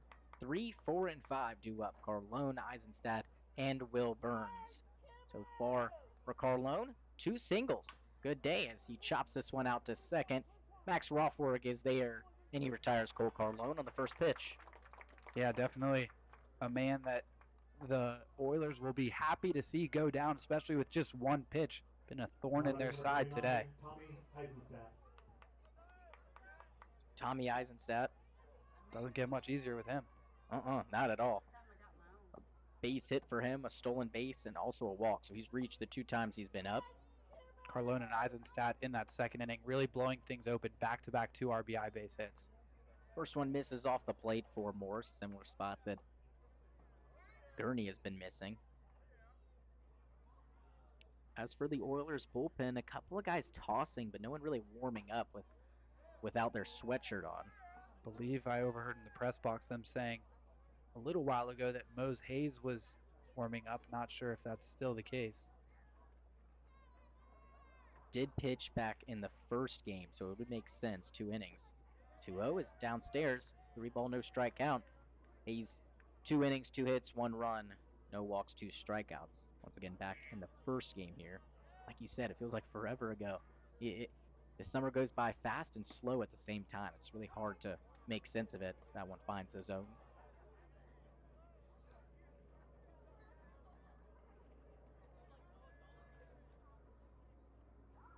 Eisenstadt not in the lineup yesterday, and he's making himself known today with another walk. That's 2 on the day, along with that base hit. 3 total for Aaron Morris on the bump. And we know these Bucs are not afraid to take their base that way. Will Burns, strikeout and a flyout. Saw 2 strikeouts from him yesterday. A little bit odd. Saw 15 from the Bucs in fairness. Yeah. Wasn't like he was the only guy. And that was super uncharacteristic. First one is fouled back. Well, flinch from someone in the first row. You flinch, we're going to call you out. Yeah, 100%. Even up here, we call ourselves out. Oh, 100%. Burns 2 strikeouts back in the first game as well. So 5 total now in the series. Of course, 5 games. Say that's not too bad. It's definitely more than he has usually. And he cracks this one into left field, but Vogelsong Lewis is able to track it down. Heading back to first is Tommy Eisenstadt. And boy, that one was crushed. But unfortunately for the Bucs, Vogelsong was right in line with it. Yeah, I mean, that ball was hit real hard off the bat, and thought that it would maybe get down, especially since it was kind of drawing away from Vogelsong Lewis. But he's been good out left all series long, tracking down ball after ball. Yeah, diving at plays, even if he doesn't come up with it. Very athletic and speedy over there. Fortunately, Burns just did not pull it enough. So Andrew Lamb, his 3rd at bat. Of course, that double got things going in the 2nd inning. Went on to score 6 runs, him including. Started that inning and ended that inning. Yep, a fly out to right field into the inning. His 2nd at bat in the 2nd inning. The team batted around. Chance to do some damage here with Eisenstadt over at first and 2 down. One's a called strike. I see you have stopped looking at that scoreboard out there. I was thinking there's 1 out, but you're right, there are 2. Yeah, this is one of the times I actually remember that there are, in fact, 2 outs. I didn't even have to look at my scorecard. But yes, I am learning. 5th game here, finally. That one's way outside from Morris. 2 balls, 1 strike. By my count, Morris about to make his 75th pitch. Wow, both pitchers, pitch count-wise, struggling a little bit. Obviously, Morris way more, considering that 6th spot put up back in the 2nd. But Gurney, too. Still that high pitch count. A lot of full counts for him. 2-1 misses outside. Missing arm side, similar to what we've been seeing from Gurney. Yep. That one not close to Andrew Lamb. And what the good thing you can say about the Bucs is the last few games you could say, well, they shouldn't be walking and make the Bucs pick up some hits. But today the Bucs actually have picked up some hits, already 7. Still just in the 4th inning. 3-1 to Lamb. Popped up, foul ground, giving it chase Ty Thomas, but that's going to head out of play. Foul ball brought to you by the Beer Garden. Some cheers in the crowd as that foul ball was presented by the Beer Garden here. I think I even just heard a kid yell in support. Start him young, I guess. Payoff pitch to come for Andrew Lamb. Morris ready. Here it is. Popped up center field. Longer run for Robson, but he'll track it down as he heads to his right and makes the catch for out number 3. So the Bucs get one on. A 1-out walk to Tommy Eisenstadt, but nothing doing besides that. Still a 6-0 lead for the Bucs as we head to break.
Welcome back. Still a 6-0 lead for the Bucs here as we enter the bottom half of the fourth inning. Gurney's still out there. Ty Thomas will lead it off 5, 6, and 7 due up for the Oilers. And last time Thomas was at the plate, saw Gurney going over to cover first base and decided, you know what, I'll just pick up the ball on my way. Ooh. Whoa. That one, Thomas thinks it hit him. The home plate umpire is staring him down, and I guess they're going to let him go to first base. Maybe it grazed off of his helmet. I'm really not sure, but there was no immediate call by the home plate umpire, Will. And Andrew Lamb kind of grabbed Thomas's arm. I'm not sure if that was a grab to say, hey, I want to make sure you're all right, or a grab to say, like, hey, where are you going? Now batting number 22, Brock Worthington.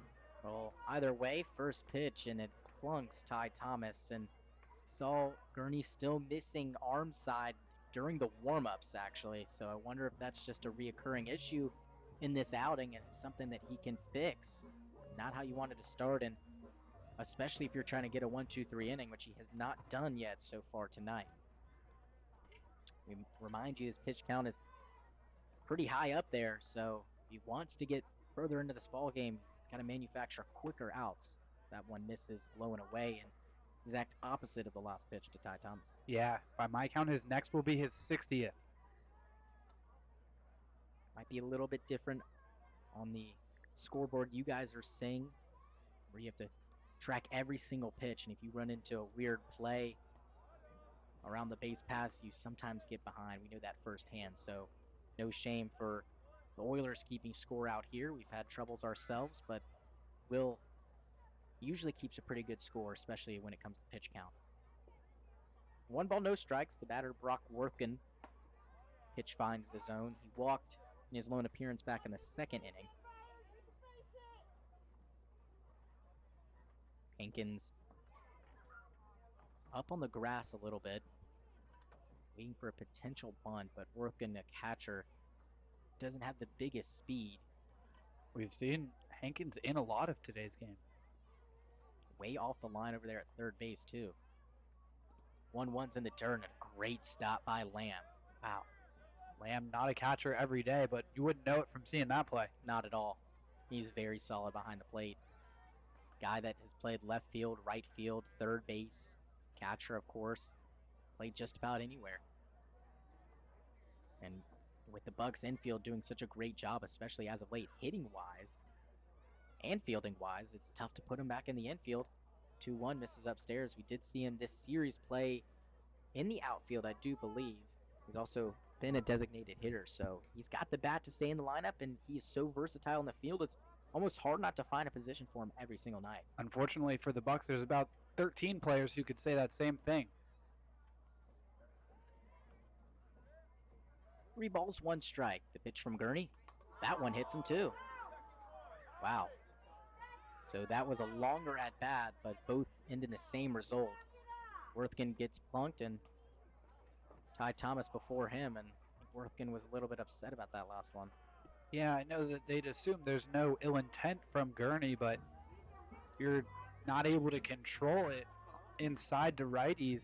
It does begin to become a problem, and looks like Monty's pointing towards the bullpen. Looks like it's going to be Jeremiah Arnett to come out. We'll tell you more about him and make sure it is him before he comes out. So Gurney is done for the day. We'll take a little bit of a break here. We'll tell you about the new pitcher when we come back. 6-0, still the lead, but the Oilers threatening here.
Welcome back.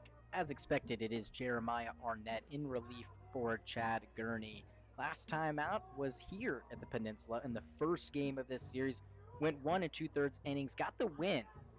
Just gave up 2 hits, no runs, no walks, and 2 strikeouts. So a good performance from Arnett, who has pitched a lot for the Bucs. Yeah, this will be his 7th appearance, at least in our system, sporting a 3-0 record with all of those appearances coming in relief. 11 1/3 innings pitched and just 1 earned run. That's good for a .79 ERA, 8 strikeouts, and 1 walk. Yeah, really good pitching from Arnett.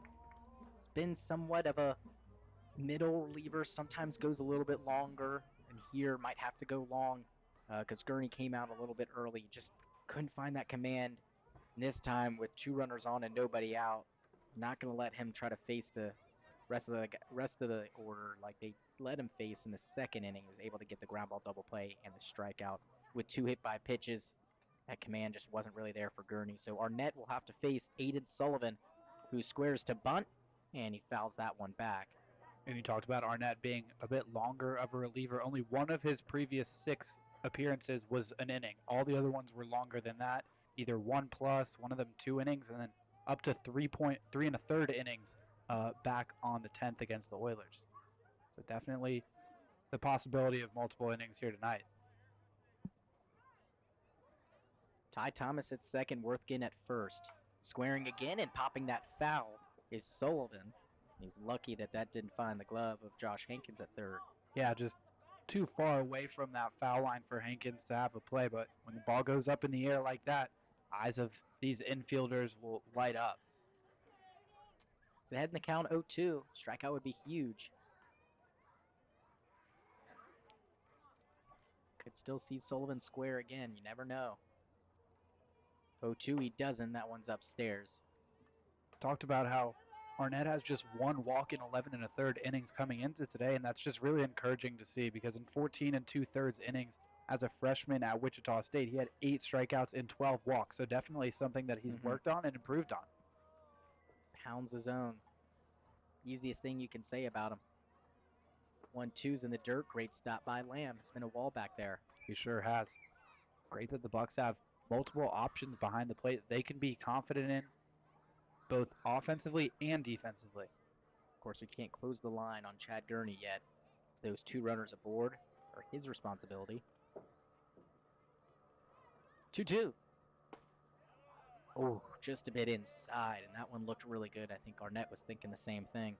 I think maybe Aiden Sullivan was thinking the same thing too. Saw a little step from him. So payoff pitch to come after getting ahead 0-2. Sullivan's put together a good at-bat, trying to find himself on base. Arnett ready, set at the belt. The 3-2, swung on and missed. He gets Sullivan. And that one was a really good pitch by Arnett. Probably would have been a strike either way. Yeah, great to see. After Sullivan had worked that count back full, started to get a little worried that we had maybe jinxed Arnett and all that talk about him pounding the zone and not walking guys, but he did us a favor and took care of Sullivan on strikes. I was praying for your sake, Will, that he would not walk him. Hey, you said he was pounding the zone too. I know.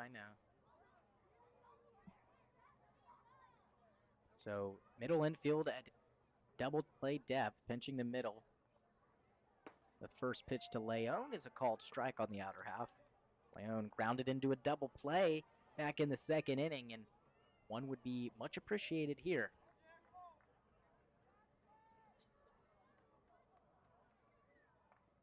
Righty ready, working out of the stretch. Those 2 runners on. Next one misses.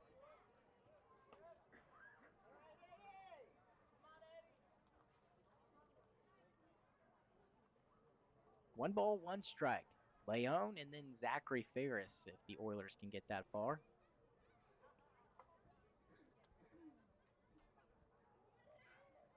Arnett brings it. Just a bit downstairs, maybe a little too far outside as well. So 2-1 is the count.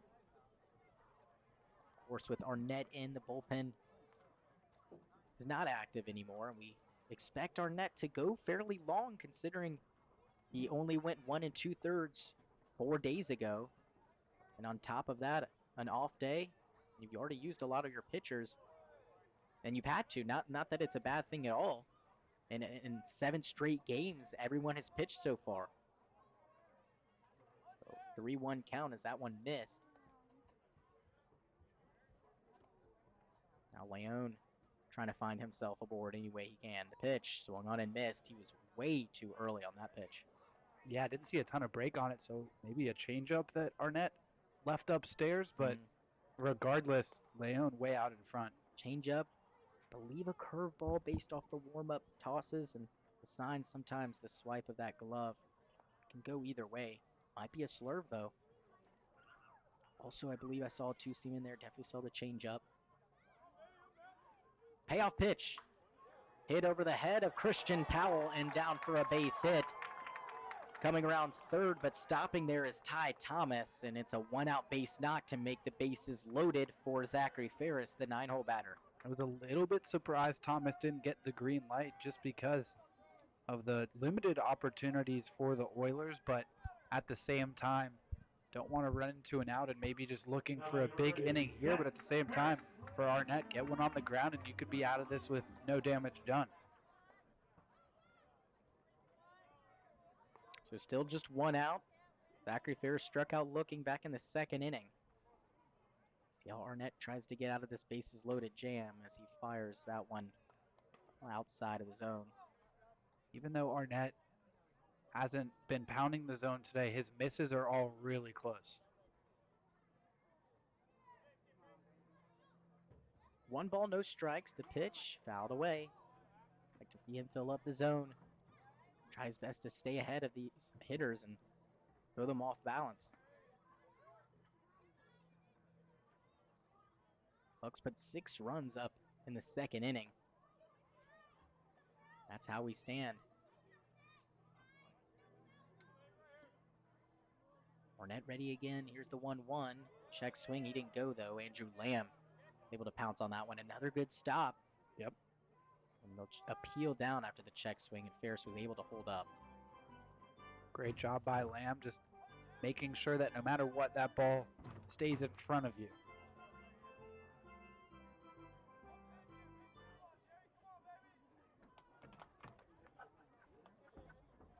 So 2 balls, 1 strike. Arnett ready. The pitch. Hit to left field. This could be trouble. Peyton Knowles giving it chase. That's over his head, and it's going to head to the wall. 1 run scores. Here comes another. Racing around third is Leone. He is going to score as the throw goes past Andrew Lamb, and into third base is Zachary Ferris. That's going to be a 3 RBI double for the Oilers. Yeah, just a great piece of hitting from Ferris. Took it the other way and hit it hard. Knowles really no chance of getting to that one, and then just a little salt in the wound was that throw getting away. And now Ferris at third base with just 1 out. And that is going to be 2 runs given to Gurney. Worthgate and Thomas were his responsibility. Leone goes to Arnett, though. So just 1 out still. The infield's going to creep up as it's now just a 3-run lead for the Bucs. A called strike onto Soto, the leadoff batter for the Oilers. Crazy how with 1 swing of the bat, things can change so quickly. 6-0 and 6-3, very different score lines. 3 spot put up in this inning by the Oilers. Looking for more. Next one is Soto's popped up in the center field. Max Ross comes in. We'll see if they send the runner. They will not.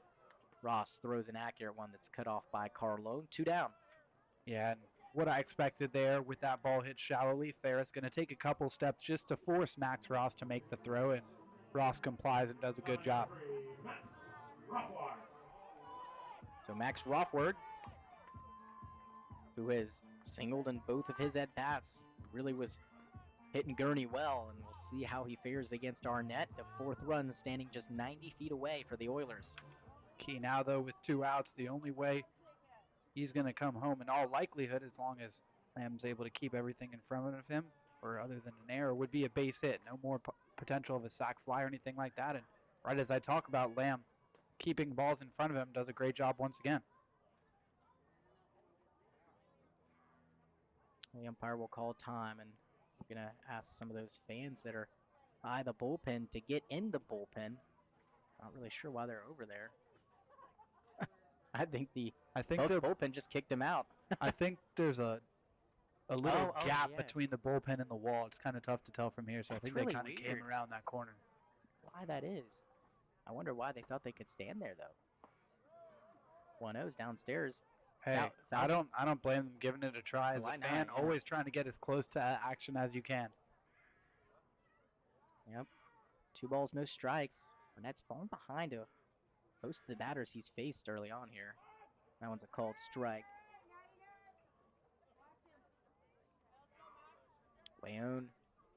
Ferris standing at third base. He advanced on that throw that got by Andrew Lamb from the outfield. 2-1s, popped up, foul. I believe it was Will Burns on the relay who made that throw. In the system, the error's been charged to Knowles, but watching it back on the monitor, pretty sure that was a relay and Will Burns over there trying to make the throw home. So Deuce is wild. 2 balls, 2 strikes, 2 outs. Arnett trying to get the Bucs out of this 4th inning. Righty delivers, hit up the middle, down for a base hit. Ferris comes around to score. That's 4 runs now for the Oilers here in the 4th inning.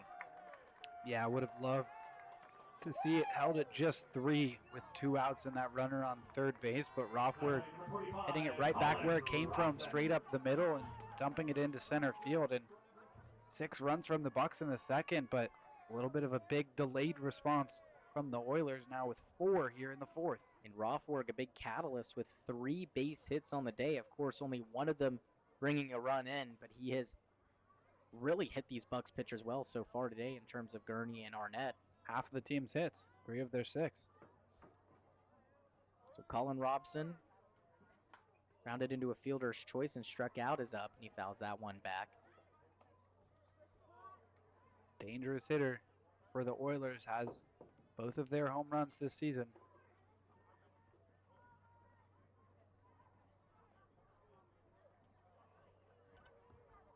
Bucs in need of some more runs now to keep pace with these Oilers. That one fouled back too. 0-2 count for Colin Robson.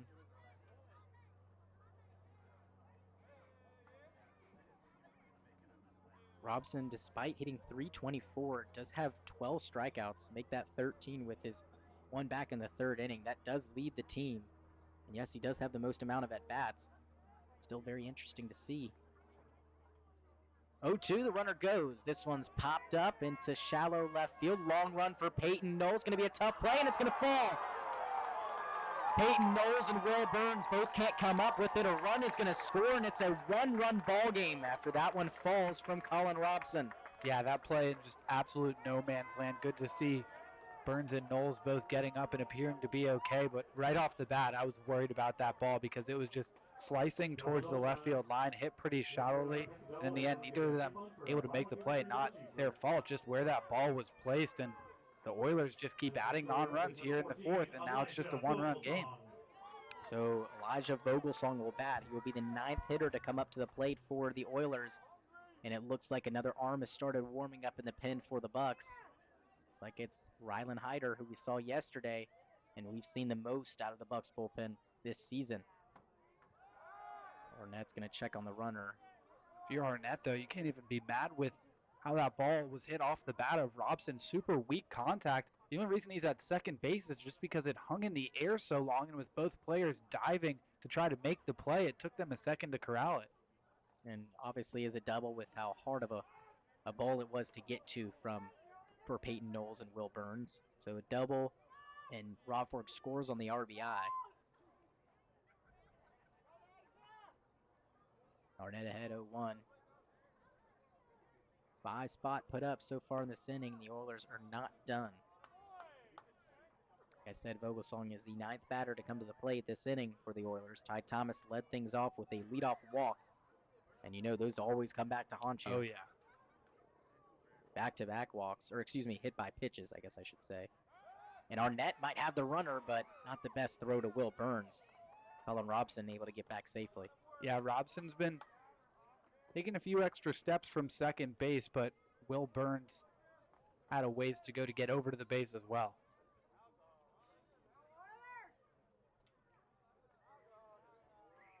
Arnett ready again, 1-1. That's hit up into center field and down for a base hit. They're going to send Robson. Here comes the throw out in center from Max Ross. It's going to be cut off. And it's an RBI single for Vogelsong, and it is a tie ball game, 6-6.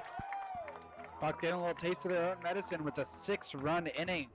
Had 2 outs for a few batters now, and the Oilers just continue to put balls in play and find spots. For a split second, I thought that Powell was going to make the diving grab, but just beyond his glove, and we're all tied up. Not something we're used to seeing from Arnett.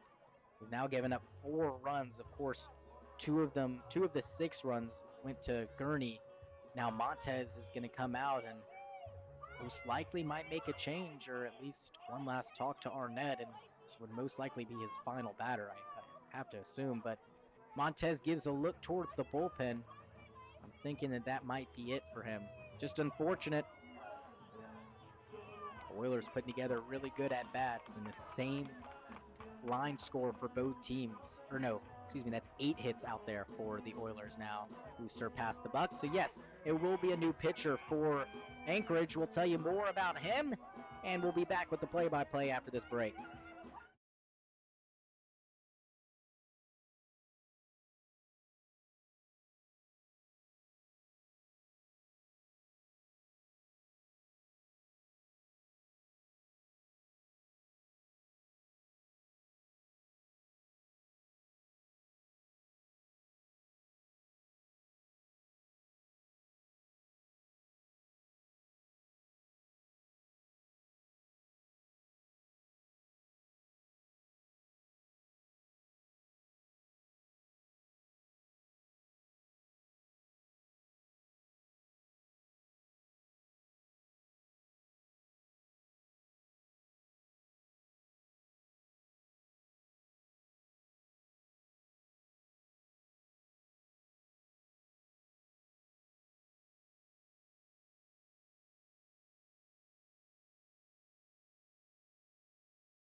Welcome back. New pitcher on the mound, and it is Rylan Hyder, second pitcher to come out of the bullpen just this inning.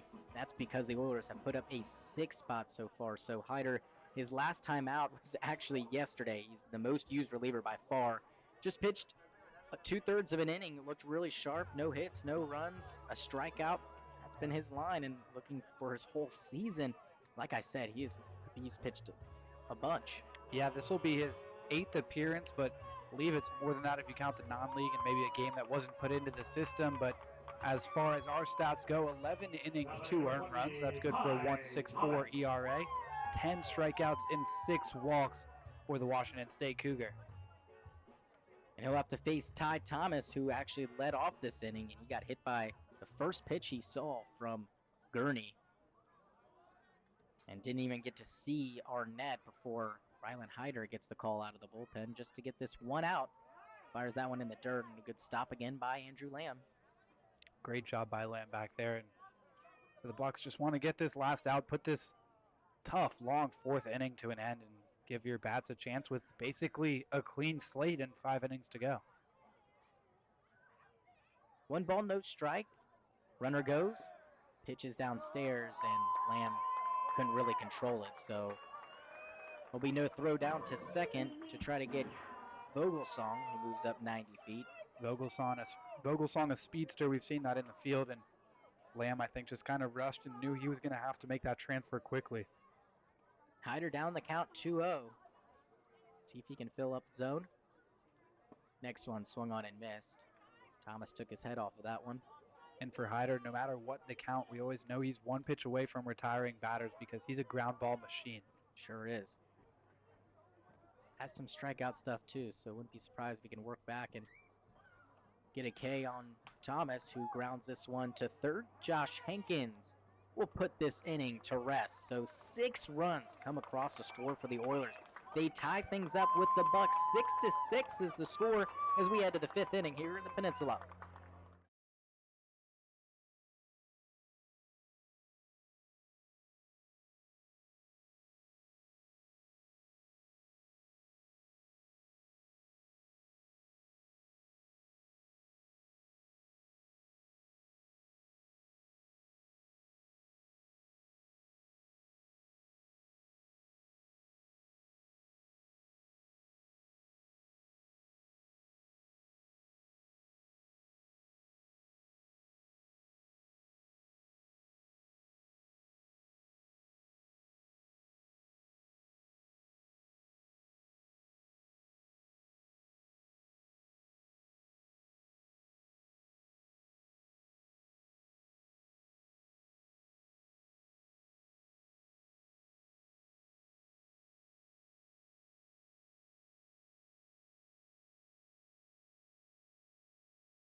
Welcome back. The score 6-6 after the Oilers put up 6 runs the last half inning, and very identical to what we saw the Bucs do. Actually, we'll get to that later. As Mose Hayes is a new pitcher for the Oilers.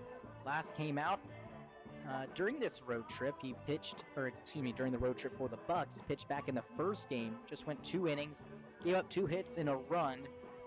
And then his first appearance actually pitched 6 innings, but he was not the starter. Pitched 5 through 11 in an extra inning game versus the Miners. Just gave up 2 hits, no runs. Very clean ball from him in that game. Little hiccup in the first game versus the Bucs. Gave up that 1 run on 2 hits, but still a good outing for him. And hoping for another one here to keep the Bucs at bay and give the Oilers another chance to put up some more runs. Leadoff batter is Peyton Knowles. 7, 8, and 9 due up for the Bucs. And that first outing from Hayes, just incredible stuff, going 6 innings in relief and enabling the Oilers to get that win in the sudden death rule. 1-0 to Knowles, misses. And you talked about the similarities between the Oilers' 4th inning and the Bucs' 2nd inning. 6 runs on 5 hits, 1 error and 1 left in both innings, and I believe a hit by pitch in both innings too, so ton of similarities. 2 balls, no strikes to Knowles. Pitch is cracked foul. And the Bucs have done a great job at retaliating, showing a lot of resilience and coming back into ball games. Saw that a good bit before this road trip, and even in the first game of this road trip, the Bucs stormed back. Obviously, they're not down now, but the score is tied. In the 2 games before yesterday's win, Bucs were unable to come back after getting down against the Oilers. This is skied into shallow left field. Soto, the shortstop, will actually drift out and make that grab for out number 1. And going back to what I was saying, back in the second game, the Bucs got down 5-0. Were just unable to come back. Only scored 2 runs in that game. And then the day after, the Oilers put up 3 runs, and the Bucs could only manage just 1. And then Oilers eventually added on 1 more. But Yesterday, the Bucs were able to score first and maintain that lead. Slowly building that one up here. They stormed out of the box in the second inning with 6 runs. Yeah, I thought it might be smooth sailing, not going to lie to you, but was quickly told that that's not going to be the case. So Cade Lacey down 0-1 in the count. Next one misses off the plate. And with all this scoring, a lot slower game than we're used to. Yeah, and unfortunate part about it is they can't get a win. That is going to be not the best bus ride home. Obviously, still 2 wins out here is not bad at all. But you'd love to get the win, have 2 straight wins, and more importantly, win the series here. As Lacey hits this to center field, but right in line with Colin Robson, who squeezes it for out number 2. Yep, right in line is right. Robson didn't have to move very much on that one. Now batting number 15, Christian Powell. So at least take 3 pitchers for the Bucs in this game, but considering that Ryland has already pitched yesterday and pitched before in this series too, I believe, more likely we will have at least 4 pitchers to go. Going back to that was Hyder's first appearance out of the bullpen. That is very surprising, actually, considering how much he has been pitching as of late, but did pitch against the Miners right before this road trip. And only pitched 2/3 of an inning yesterday. So Christian Powell pops this one foul, and he's down the count 0-2. It'd be nice for the Oilers if Mose Hayes can sit down the Bucs 1-2-3 after a huge inning offensively. And the Oilers know that he's a guy who can come out for multiple innings. Wouldn't be surprised, definitely wouldn't be surprised to see him pitch the 6th, but even if you were to continue on after that. Yeah, pitched the 5th inning through the 11th inning against the Miners. 0-2, swung on and missed. That one way off the plate, and Powell couldn't hold up his swing. So 1-2-3 inning for Mose Hayes after the 6th run, 4th inning. We head to the bottom half of the 5th inning. Score still 6-6 here in the Peninsula.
Bottom half of the 5th inning, the Oilers still looking for blood after a huge 6th run, 4th inning. And back on the hill is Ryland Hyder, who got the final out. That was Ty Thomas last inning.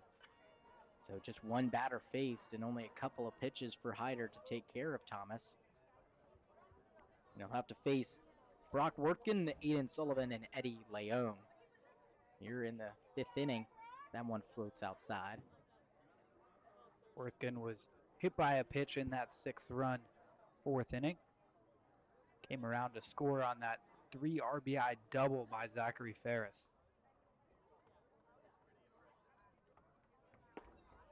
Next one misses downstairs. The longest Hyder has gone is 2 1/3 innings. That was back at Matsu right before this road trip, and he looked really sharp. Just 1 hit, no runs. And he gets a ground ball right to Hankins again. The ground ball machine in Hyder as a high throw is not caught by Cole Carlone. and Worthgen is safe at first. Yeah, seemed like a routine grounder, ball just a little bit high, and Carlone stretching and just had it pop out of his glove. Interested to see how that one will be scored. Have to assume it's going on Hankins, but even if Carlone isn't charged with an error, I think that's one that he thinks he should be able to stretch for upstairs. I'm going to have to disagree. I'm going to have to say it has to be on Carlone because the ball was in his glove, and I know it's a high throw, but it's not like Carlone had to jump at all to go and get it, but you definitely could be right. But personally, I think it's got to go on the first baseman and Carlone there. So we'll see how they score it. First runner is aboard. And for Hyder, a guy that gets ground balls, usually he gets ground balls that turn into outs. So suddenly the leadoff man is aboard, and that's what happened last inning, and 6 runs eventually scored. So it will be an error by the first baseman. You're right. And now squaring to bunt is Sullivan. He lays down a nice one. Hyder, one play, and it's to first. He makes it. But moving first to second is Worthgen on the sac bunt. Yeah, playing a little small ball and getting the job done, laying one down. So that'll bring up Eddie Leon, who had a base hit last inning. Was one of the ones to really get it started. He loaded up the bases, and then Zachary Ferris had that huge bases clearing double. So Hyder with 1 out and a man aboard at second to worry about. First pitch is called a strike.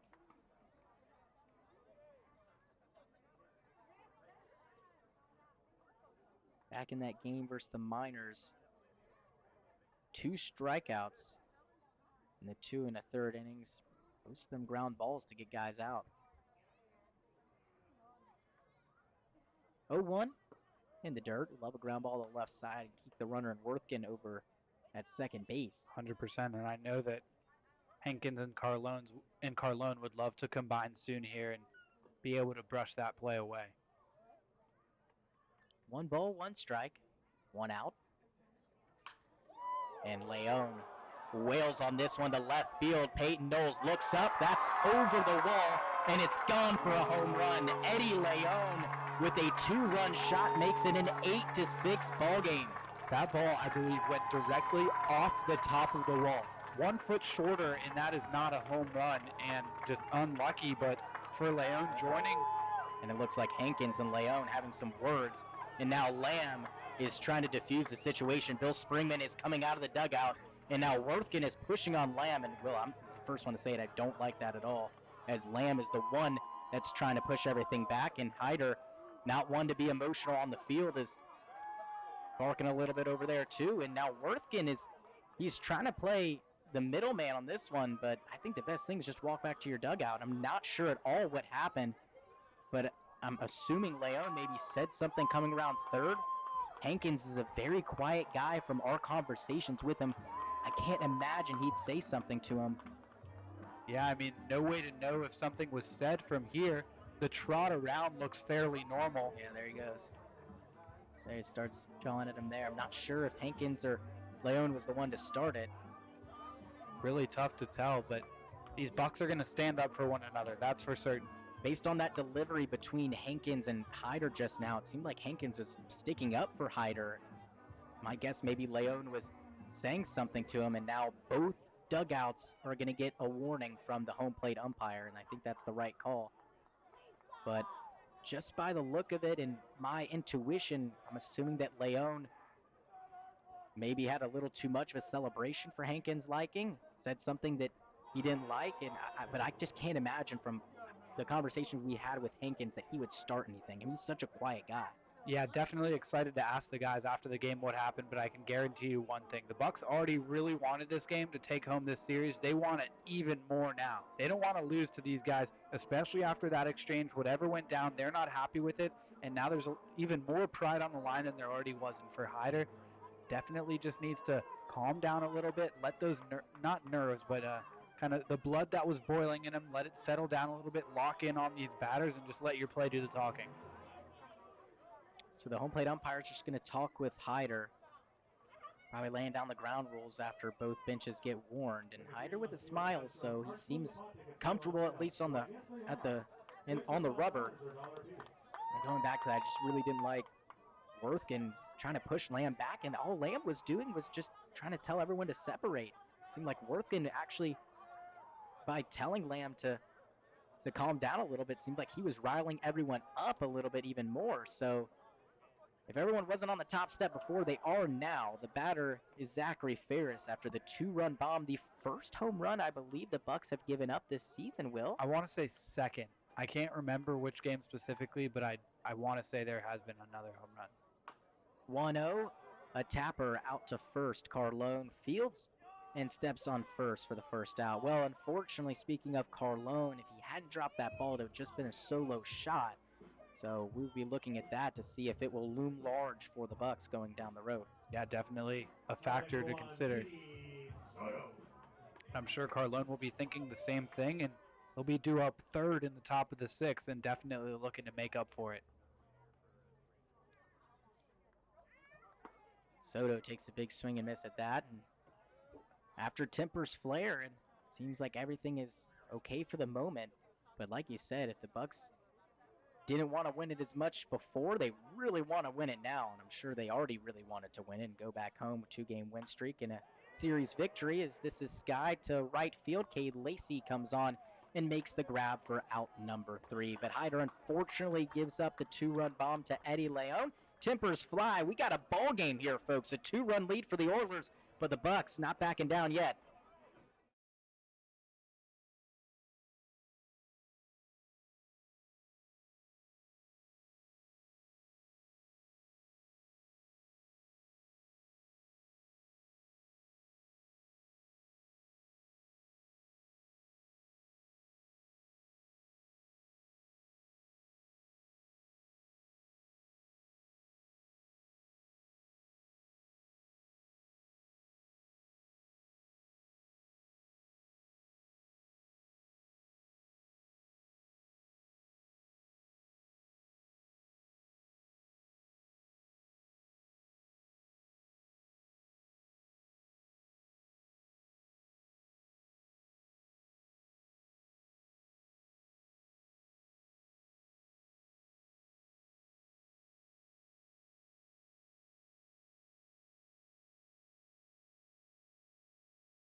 Welcome back. The score now 8-6. The Oilers 8 unanswered runs after the 2-run bomb out of Eddie Leon. Still on the hill is Mose Hayes, and due up second for the Bucs is Josh Hankins, who was involved in that little matter we had. Of course, it ended up being nothing. Leon was rounding third base, and someone said something, and words were exchanged. That's the best way to describe it here. Wondering, just because Hankins was staring at Leon while running around the bases, if Leon maybe gave him a "what are you looking at?" But this is all speculation, folks. And the interesting part about it is these Bucs could face Leon when he's on the mound in a later game. They sure could. Could be on Monday when the Oilers come to town. That first one misses to Max Ross, I believe. And they're going to say he didn't go, so yes, it did. We ball one.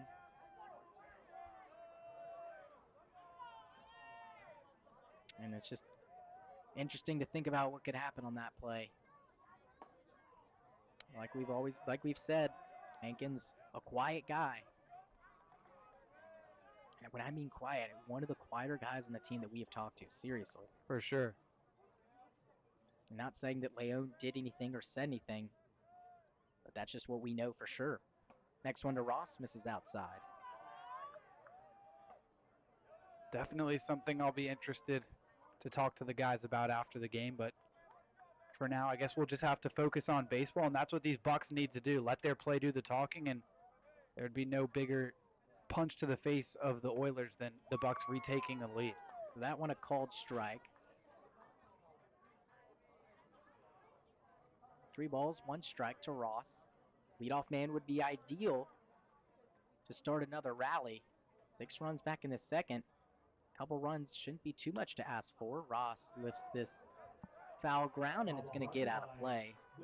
Fans scurry out of the way.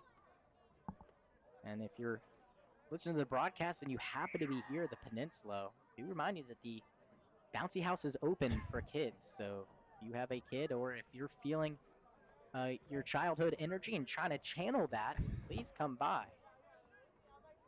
It was hard to get Vic to walk past it without going in earlier.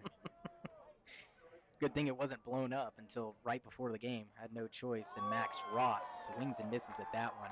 Breaking ball buried back foot, and a risky 3-2 pitch to throw with nobody out, but Mose Hayes gets it done. A swinging strikeout starts things here in the 6th, and it's Josh Hankins at the dish. Yep, definitely interested to see how this at-bat goes, but if your Hankins can't be over swinging, just have your normal approach and pick up a base hit. Leone is a designated hitter, so he's not in the field right now. And he's also a pitcher, so he really got a hold of that baseball and just got it over the wall. And man, if you got a guy that can throw strikes like Leone was doing in his start, and he pitched really well, and then comes around and hits a home run a couple days later, that's a guy you want to stick around. 1-0's called a strike. 100%. Just like Cole Carlone of the Bucs. One of the top pitchers and hitters on the team, but it's just interesting that we haven't seen Leone hit in any of these games. Very interesting. Cody knew a guy that's pitched and hit for the Oilers too in this series, and Hankins, a great stop by Soto. He picks it at short. The throw is in time, and Soto, what a play. Web gem after web gem from P.D. Soto Jr. this series at short. Super close play at first, but just able to get his man and Josh Hankins, and unlucky from Hankins hitting it pretty hard. And now he has a word with Brock Worthgen, and they seem to be positive towards one another. Yep.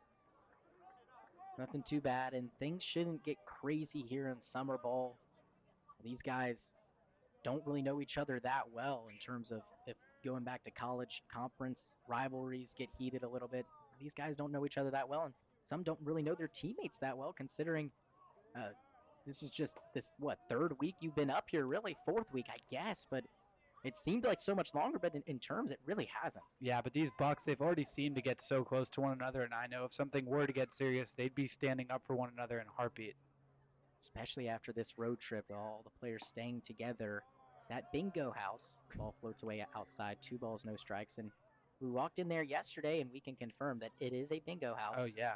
They were huge game going on. Yeah, very intense, and some of the players actually had to be held back from going and trying to play bingo with some of the older folks here in the Peninsula. I shouldn't say older. There were some young people there, too. And that one's down low to Carlone. 3 balls, no strikes. So look out. We just kind of teased our next video. I won't give you too much, but teased our next social media video talking about the bingo hall. 2 down, but Carlone trying to find himself a board. Next one misses, and a 4-pitch walk. Yeah, and I believe the first base runner to reach with Hayes on the mound. Yep, that his first walk and no hits with him out there. So good to crack him at least in the getting on base department. Maybe Tommy Eisenstadt can pick up the Bucs' first hit on the righty. Eisenstadt was the last Bucs hitter to reach via a walk back in the 4th inning.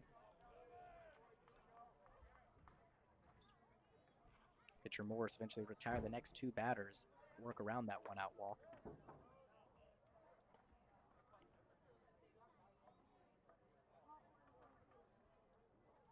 Eisenstadt today, 2 walks and a single, also a stolen the base.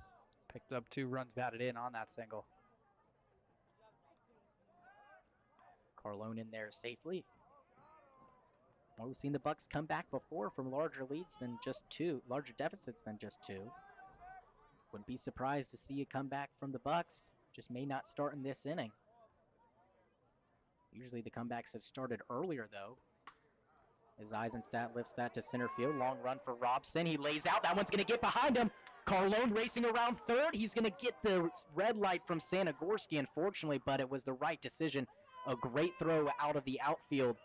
Most likely would have hosed Carlone coming around from third, but Eisenstadt able to get into second base. Not sure how that would be scored. I guess a single and maybe an... I'd say a double. Yeah, I guess it would have to be a It's an double. odd No double, hitter. but I think it's a double, and it's interesting because I feel like we've seen balls hit like that all summer long that just end up hanging up for the fielders, and that one dropped so fast that Robson couldn't get to it, and we've talked about Carlone's base running all summer. Just a great job of sprinting off of contact and able to get into third. Yeah, and that one, Robson has been playing pretty deep out there in center field, so I wonder if that did not help his case, as it looks like a mound visit is going to happen for Mose Hayes after the two runners are aboard for the Bucs with 2 outs. A little bit surprised to see a mound visit. Hayes has been pitching so well.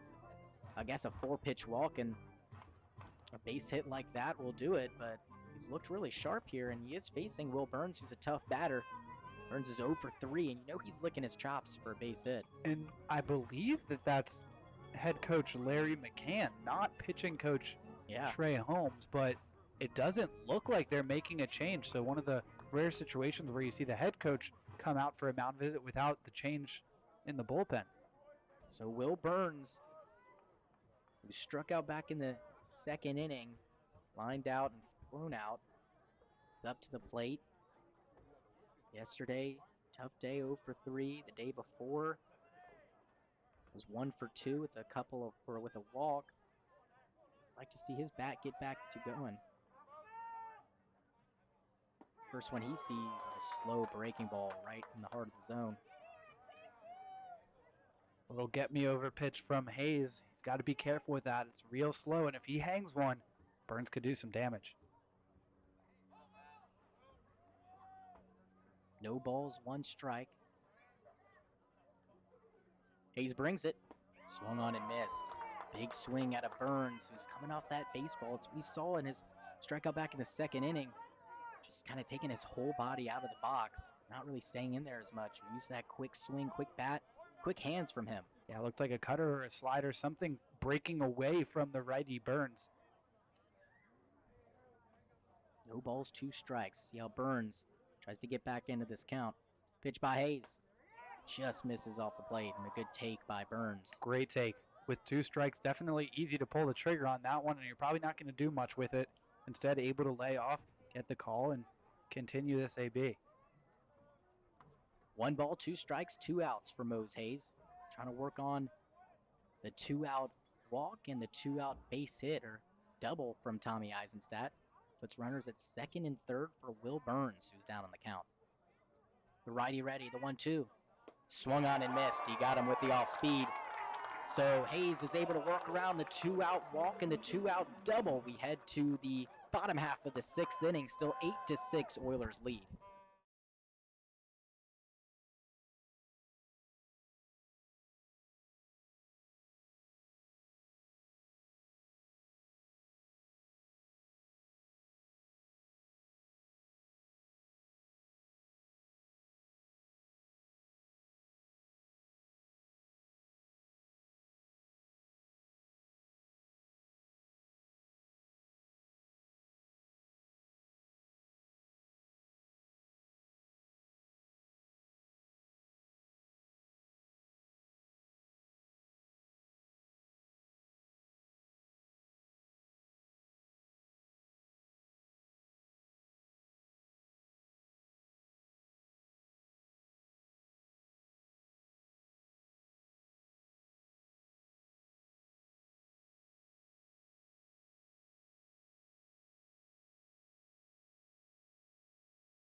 Welcome back.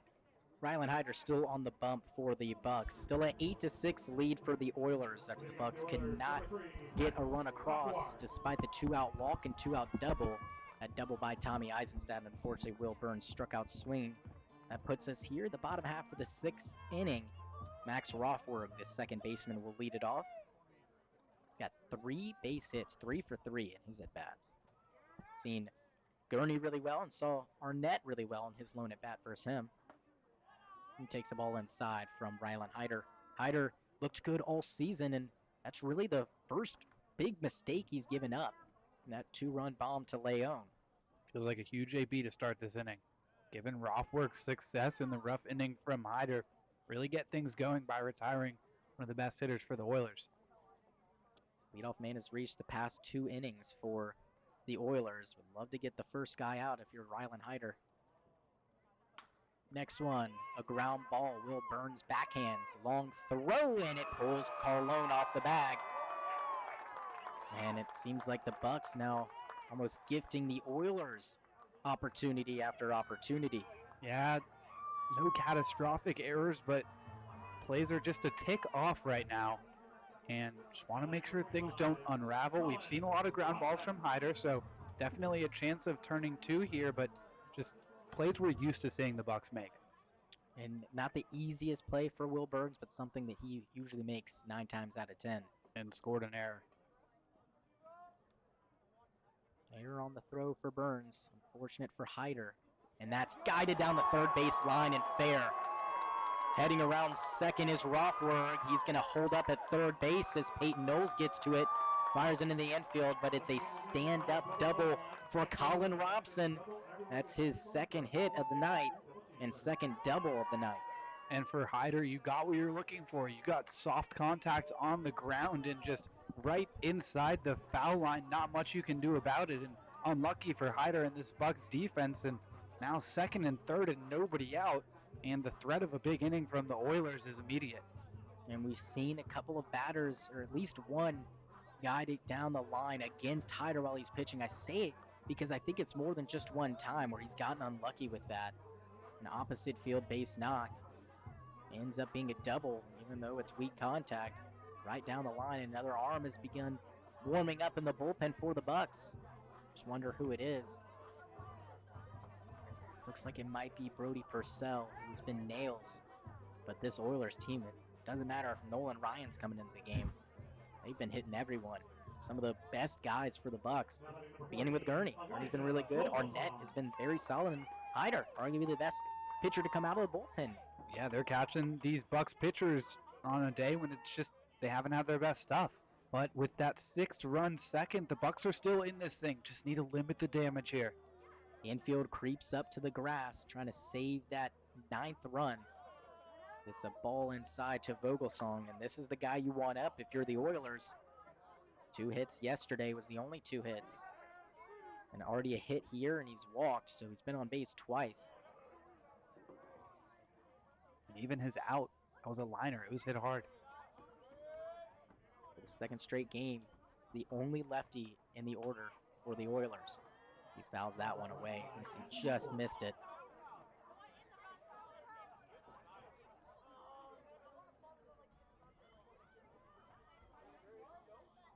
Getting some signs from his third base coach, Dave Dawson.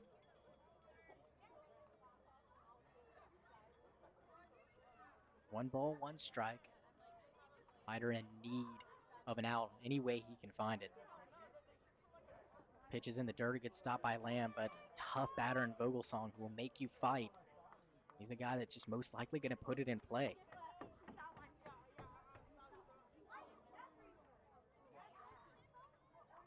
There is a base open, but knowing Hyder, he just wants to attack these hitters.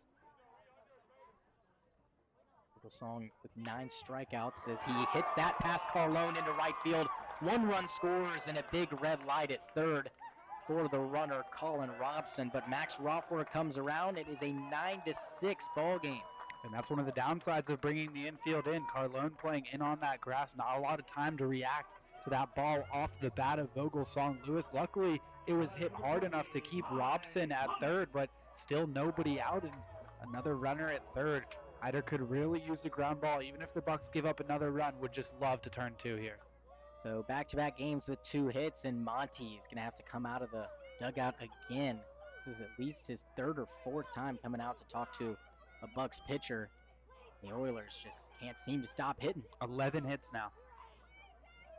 Just to 7 hits for the Bucs.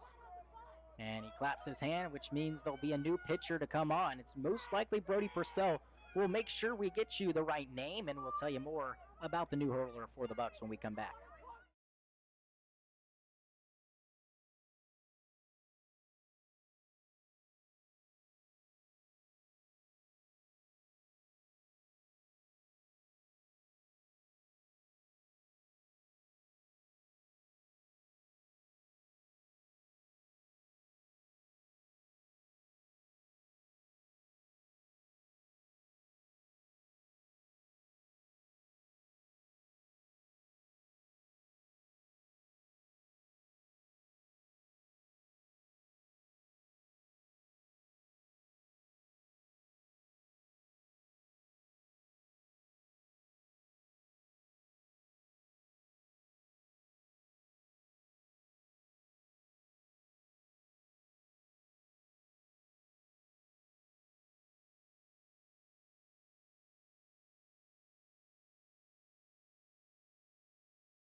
Welcome back. It's Brody Purcell to come out for the Bucs, and he has been one of the best bullpen arms for Anchorage. Last time out was here against the Oilers in the first game.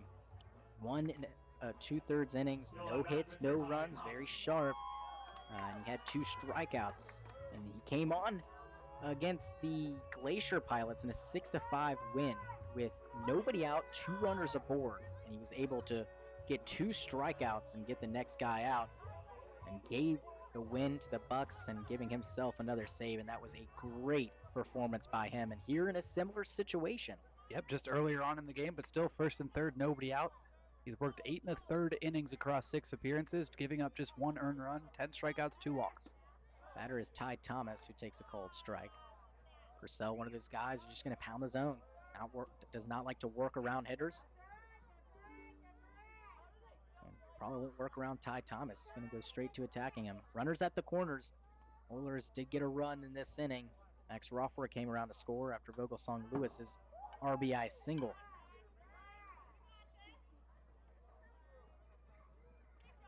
Quickly ahead 0-2. Vogelsong still over there at first. Double play in effect. But that would just be 2 outs, so you would be surrendering another run. Or make it a 4-run lead if that runner comes across. And a strike 3 call as that breaking ball finds itself right in the middle of the zone. Man, what a pitch by Purcell. He gets his first guy, just 3 pitches. Absolutely froze Ty Thomas. Of note, Vogelsong Lewis did go over to second base, though, on that pitch. So not only another runner in scoring position, but takes away the threat of that double play. So that will mean the infield is going to come in. Last time the infield was in, Vogelsong took advantage. Was able to hit it right past Cole Carlone, who most likely would have made the play if he was in his regular position, but of course can't fault him with runners at 2nd and 3rd. Lucky for the Bucs, only 1 runner came across to score. trying to keep it at that with Worthkin at the plate. Takes a big swing and miss. Worthkin has reached all 3 times without recording a hit. 2 walks, or 1 walk, a hit by pitch. He's reached via an error on Carlone. Couldn't pull that one in last inning.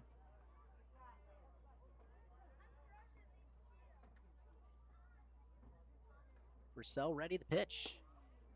It's outside. Try to get a chase from Worthkin. The Bucs haven't scored since that 6th inning. Did all their scoring there. 6 runs. 5 of their 8 hits in that inning as well. 1-1. Swung on and missed. Had him fishing. Worthkin coming up empty. A nice pitch by Brody Purcell, something that totally dropped off the table.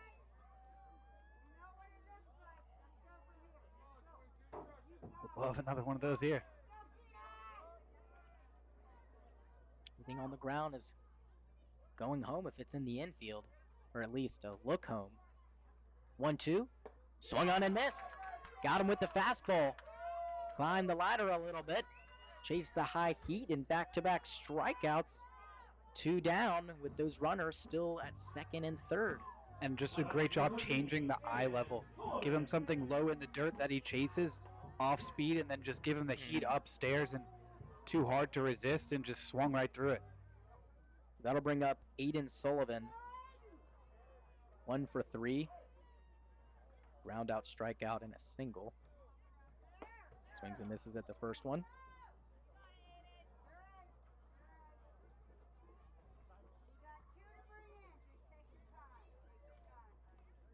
Purcell trying to get the Bucs out of a huge jam here. Nobody on, or excuse me, 2 are on and nobody out, and he might have just done it. Will Burns, grounder to him. Got to go quick to throw. It's in time, and they got him. Brody Purcell comes on, nobody out, 2 runners on, no problem. Retires the next 3 guys. We head to the top half of the 7th, and hopefully those Bucs bats can come back to life. 9-6 is the lead now.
Welcome back. The lead is now 9-6. The Oilers pick up another run. And back with the play-by-play and hopefully some better luck for these Bucs bats and the arms as well as Will Hopkins. I appreciate that, Vic. Yeah, 6-0 through 3, and then 9 unanswered in the Oilers from the Oilers in 4 through 6. So, see what I can do. Mose Hayes still out there for the Oilers, and rightfully so. 2 innings, just 1 hit and 1 walk. Other than that, clean baseball, 3 strikeouts from the righty. He'll face Lamb, Knowles, and Lacey for the Bucs.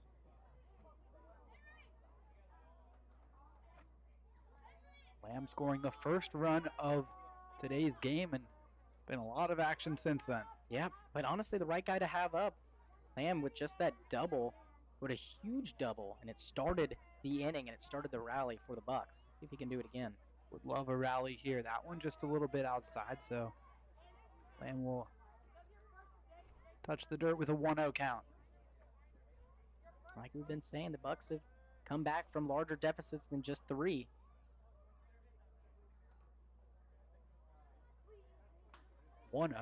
testing the left side, just tailing foul. So close. And back in the first game, the Oilers put up 4 runs in the 5th inning, and the Bucs stormed back with 3 in the 6th and then 3 in the 7th. That was a 4-run lead. We're at a 3-run lead right now, and ended up putting 7 runs up, so more than enough. Just 2 hits over the last 4 innings, though, for the Bucs. Need some hits, need some base runners. Now 2-1. Just get guys on. That's the biggest thing, and figure out a way to get them around. Seen some good small ball played by this Bucs team this year. Also some shaky fielding from the Oilers in this series. Sure have. Definitely a lot harder to field when you've got guys running around on the base paths. Makes the defense make some more plays. So how about we do that, and 2-1 big cut and foul in the back. Yeah. Yeah, that one Bit looked of a hanger. like a hanger. Yeah, exactly. And I think Lamb just wasn't expecting it. Obviously never expect a hanger, but maybe wasn't expecting the breaking ball and just was under it. Count even 2-2 to the Bucs catcher. Stays alive.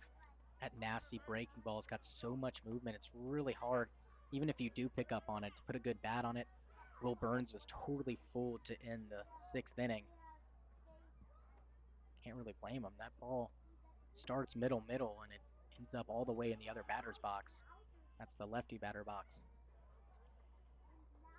The lefty Lamb looking to reach as the leadoff man for the Bucs here in the 7th. Foul down the left field line. Good fight here. And it looks like the bullpen is showing us what the spots are hot is all about. Looks like no one is sitting down. I think that might be because where they were sitting before, not so much good luck. So everyone's moving around a little bit, and it seems like everyone is actually standing up. And after the tempers flared a little bit in the 6-run 4th inning for the Oilers, I wonder if they're way more into this game than usual.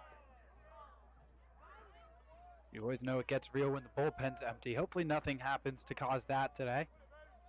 Count runs full to Lamb as he'll wait the 8th pitch from Mose Hayes. 28 pitches across his first 2 innings for Hayes. Now 8 here in his 3rd, and he loses Lamb.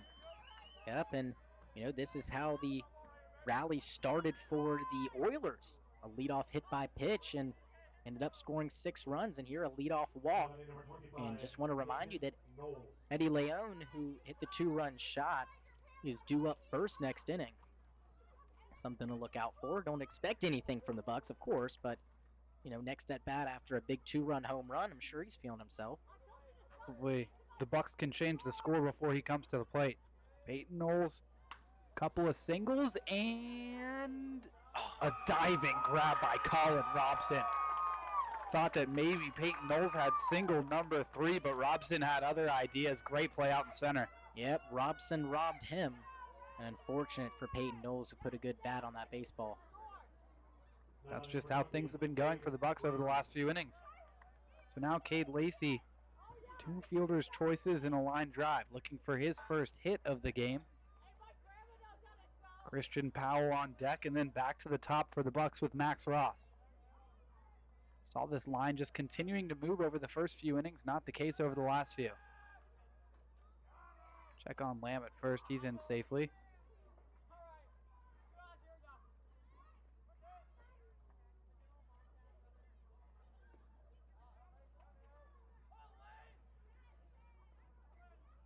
One stolen base for Lamb on the year. First pitch to Lacey had him out in front of a breaker. I'd like to see him wait on that ball a little bit more, put a better swing on it, just not be too antsy. Hayes doesn't throw the hardest, and he's got that looping breaking ball. It's going to be a lot slower than some other breaking balls for pitchers. 0-1 to the Bucs right fielder, but first a throw over to first, and in safely is Andrew Lamb.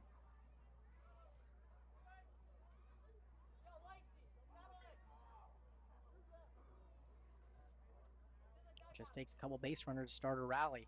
Only down by 3. Runner goes. Pitch is fouled off, and a great jump from Andrew Lamb. Yeah, that's unfortunate. A really good jump. He was in there, no problem, and think Lacey's thinking the same thing. If anything, that probably would have been a strike either way. But, no shame in Lacey for swinging the bat. Never a shame in that. We'll keep an eye on Lamb over there at first. Decent lead.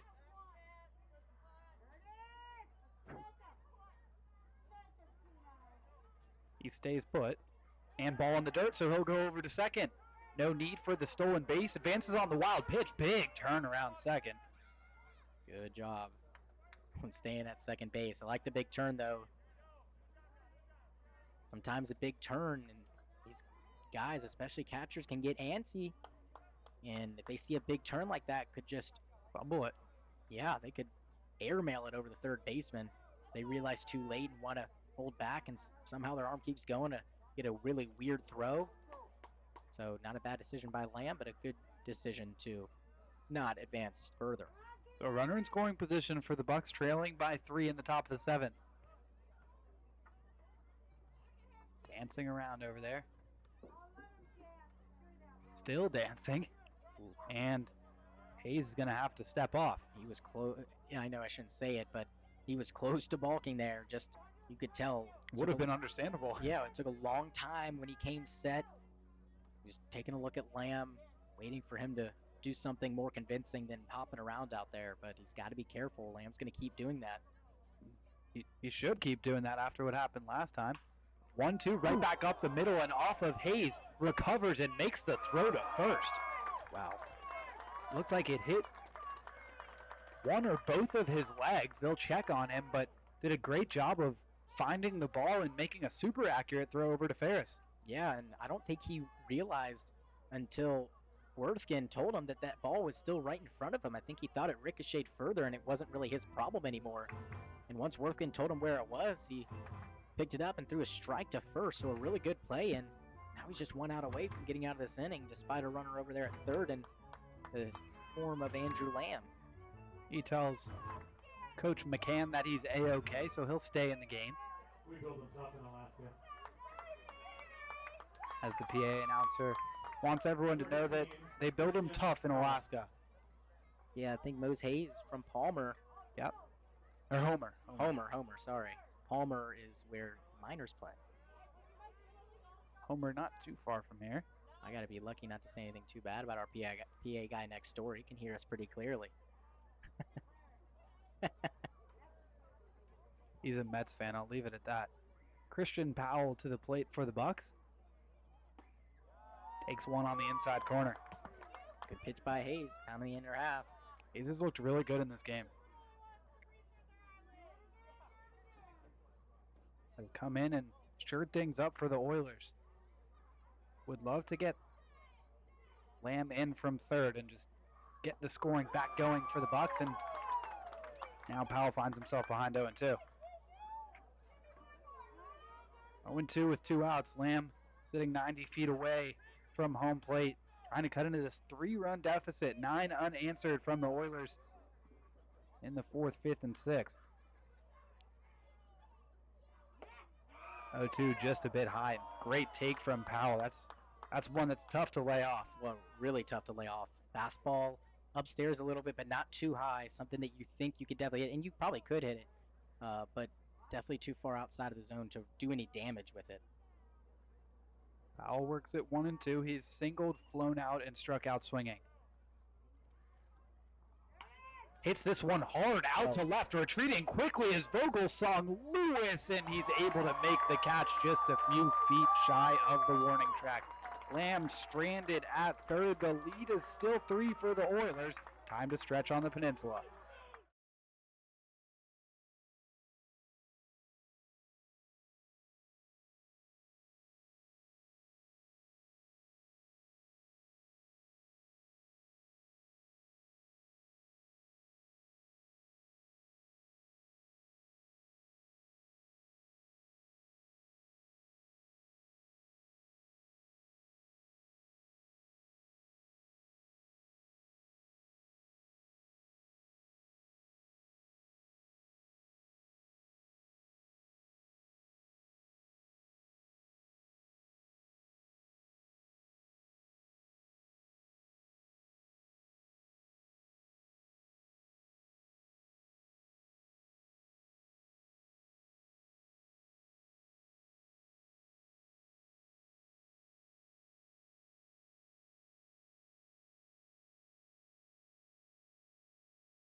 Home half of the 7th.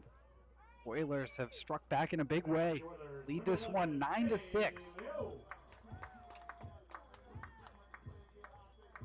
Bucs trying to keep this one right where it is. Brody Purcell still on the mound, and how about the job he did to keep it at just 9-6 in the bottom of the 6th? Just a great job. We've seen him do it before. 2 on, nobody out, and 2 in scoring position. And just 2 strikeouts, ground ball. That's all that's needed. Simple as that. And now the home run man to the plate. First one is bounced. Definitely a man that Purcell and the entire Bucs team would like to retire after whatever happened rounding the bases, and even had nothing happened, still just giving up a home run. Definitely someone you want to retire the next time around. He takes a strike to even the count. Did not think that Hyder would be the first pitcher out of the pen. We looked, it was Jaffe for the Pilots, or no, for the Chinooks had the first home run, but I believe it was earlier in the game. But nonetheless, Hyder is not someone that I think would give up a home run in general the way he's been pitching. A lot of balls on the ground from Hyder, definitely uncharacteristic. Tough to get the ball out on a cool night in Kenai. Ooh. And there goes the bat of Leon. Maybe needs to apply a little bit more pine tar, huh? Yep, definitely. Needs something. I'm sure the Bucs dugout saying some super nice things to him as he goes over there. Probably. Yeah, he's going to get that tar. Definitely needs a lot of it. That one really slipped out of his hands. Finds himself behind 1-2. After him, it'll be Zachary Ferris and then the leadoff man, Petey Soto Jr. Purcell looking to keep the Bucs in it. Did a great job of doing just that last frame. 1-2 ground to the right side. Powell on a few hops and the throw to Carlone, one away. Good, quick, easy out. That's the first leadoff out that the Bucs have gotten since all the way back in the 3rd inning. 4th, 5th, and 6th innings, all with leadoff batters to reach. Now Zachary Ferris had that big double back in the 4th inning, clearing the bases. Takes a strike at the bottom of the zone. Yeah, someone who's been struggling here. It was 0 for 4 in the first game. Ferris was 0 for 3 in the second game. Did not play in the 3rd game and was 0 for 3 yesterday. So finally getting himself aboard in a big double. Saw him struggle a bit defensively in the first game as well. Making up for it pretty well with that big plate appearance the second time around. Skies this one on the right side. Cole Carlone calls everybody off and a few steps into foul territory, has it for the second out. 2 quick, easy outs. Want to send this thing back to the Bucs bats. Only 2 more innings to work with. But given how cold they've gone after that 6-run second, you want to ask the least out of them as possible. And it just might be Mose Hayes out there again. Why not? If you're the Oilers, he's pitched in 5 innings before, when he's also not been the starter like today. 6 innings even that time. That's right, 6 innings, yeah. 6 innings, 5th through 11th inning against the Miners, and he could very well go most of the game here today. If I was head coach Larry McCann, I think I'd be rolling with him. See if the Bucs, after at least 2 at-bats, can start to figure him out, but first, trying to get this final out. This one in on the hands, and it will float into the mitt of Cole Carlone. 1-2-3 inning for Brody Purcell. The Bucs come back to the plate, looking to cut into this 3-run lead.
back here for the top of the 8th inning. Like we expected and predicted, still Mose Hayes on the bump for the Oilers.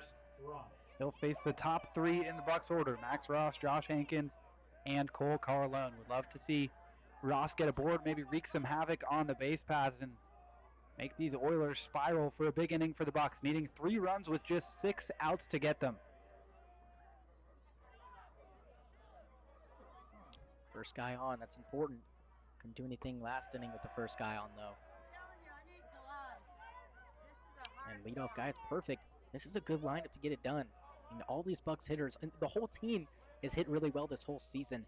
But the guys, the 9 guys put out today, all 1 through 9. Very good, very consistent. Ross takes a strike, struck out swinging against Hayes the first time around.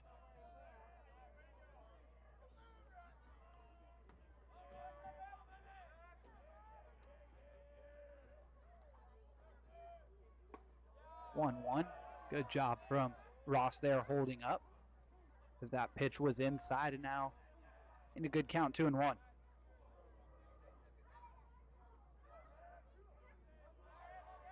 Mose Hayes set to throw his 50th toss, and it's outside, 3-1.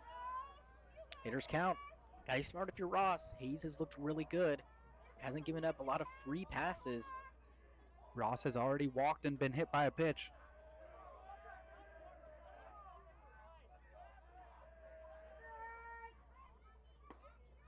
And that strike finding the outside corner. Count runs full on the Bucs center fielder. Yep, 3-2. That's what it's all about. If you're Ross, you would take a walk, but you'd like to earn it with a base hit too.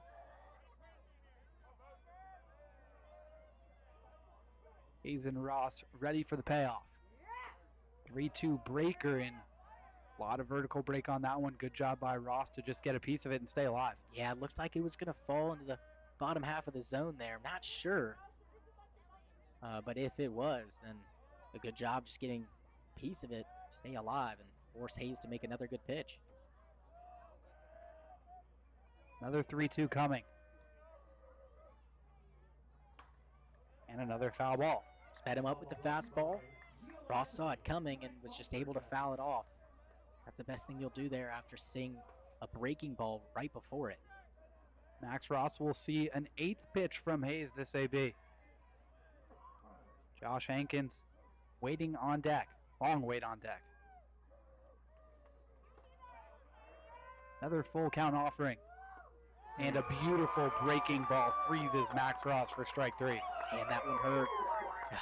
It's a good at-bat by Ross and just unable to pull the trigger, but that one just so hard. It just starts off the plate. You don't think it's coming in. Outside pitches are always harder to hit anyway than inside pitches, for most hitters anyway, and that one just creeps into the zone. And a really good pitch by Hayes, who wins that battle, but good attempt by Ross. Josh Hankins looking for his first hit of tonight's game.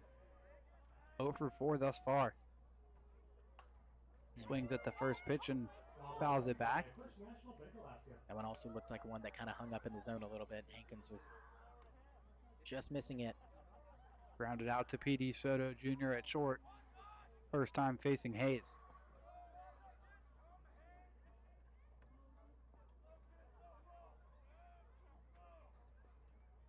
0-1's outside.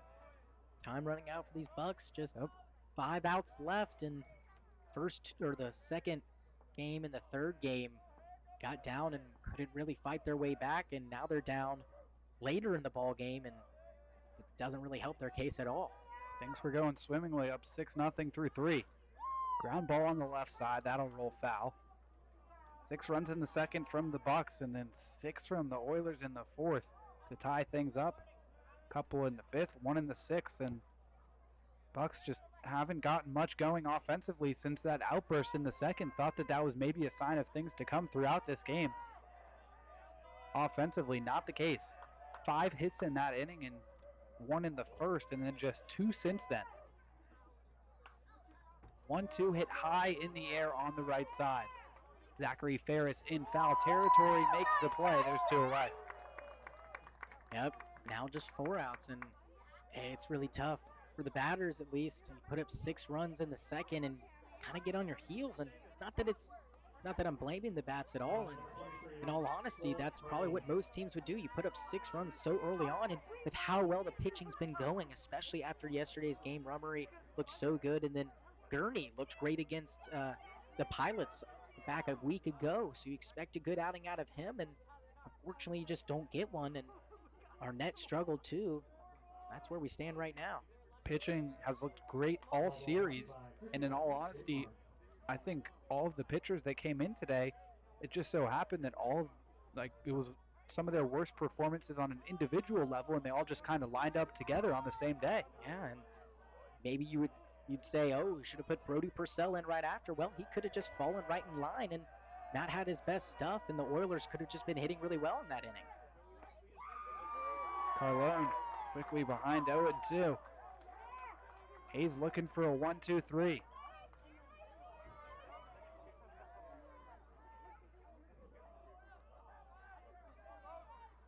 Carlone will look to fight here.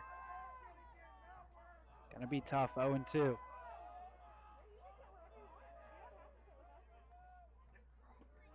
Breaking ball just a bit outside. Looked very similar to that third strike to Max Ross. Yeah, it makes me think that last one to Ross wasn't as close as I thought. It did. Now looking at the one from Carlone, look a little bit off the plate. I'm wondering if Ross thought the same thing. Didn't really put up much of an argument towards the home plate umpire. 1 ball, 2 strikes. Sent into left field. Coming on is Vogelsong Lewis, and that gets down in front of him. It's a base hit. Well, that's a little bit of a rally. I mean, even with 2 outs, we've seen this Bucs team do it. They can string together hit after hit, and here's an opportunity to do it. Running out of time, but Carlone sets up the Bucs and middle of the order up, 4, 5, and 6. Obviously, we have to get it past Tommy Eisenstadt, but middle of the order in general. Eisenstadt's been on twice. Actually, he's been on 4 times, twice with a hit. Last time he was up, Carlone was on first, and he doubled. Diving play in center by Colin Robson, unable to come up with it. Takes the ball inside. He was stranded at second, and Carlone was stranded at third. And would love to see Burns get a chance to hit too, someone that struggled today. 1 ball, no strikes for the Bucs for designated hitter tonight. Tommy Eisenstadt swings at this one, sends it in the air to left field. Vogelsong Lewis has it, and Carlone is left stranded at first. The Bucs go down without a run for the 6th consecutive inning. It's 9-6 through 7.5.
Still Brody Purcell for the Bucs, trying to keep this 3-run deficit right where it is. Going to be tough starting with Max Rothworth. Has yet to be retired. 3 singles and then reached base via error last time at the plate. Yeah, keep him out there. Purcell's looked really good.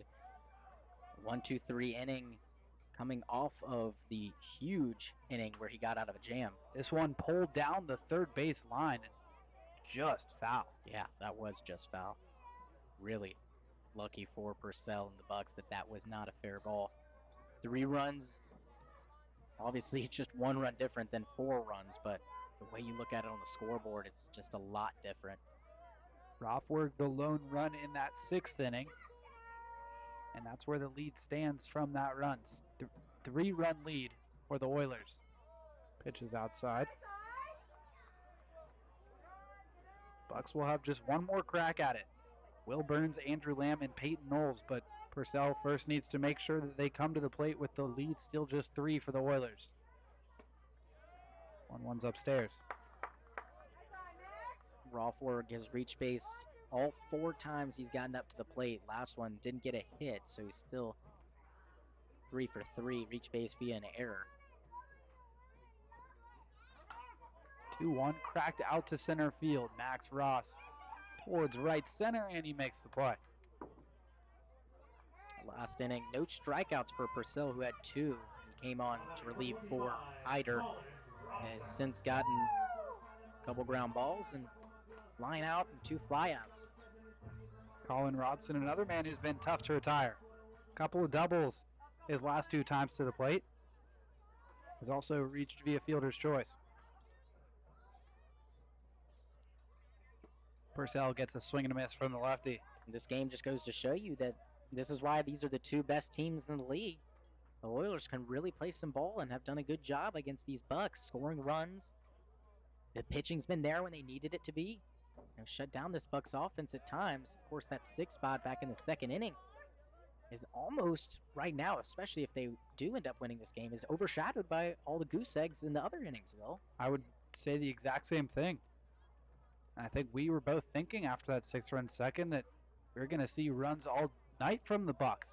Yeah, fortunately not. Like I said, the Oilers just pitching when they need to. And now the Oilers 3 outs away from taking this 5-game set.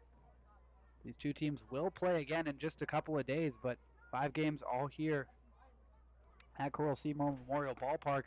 We know each of these teams wanted to take the series, and now the Oilers in the driver's seat. Counts 2-2 to the center fielder, Robson.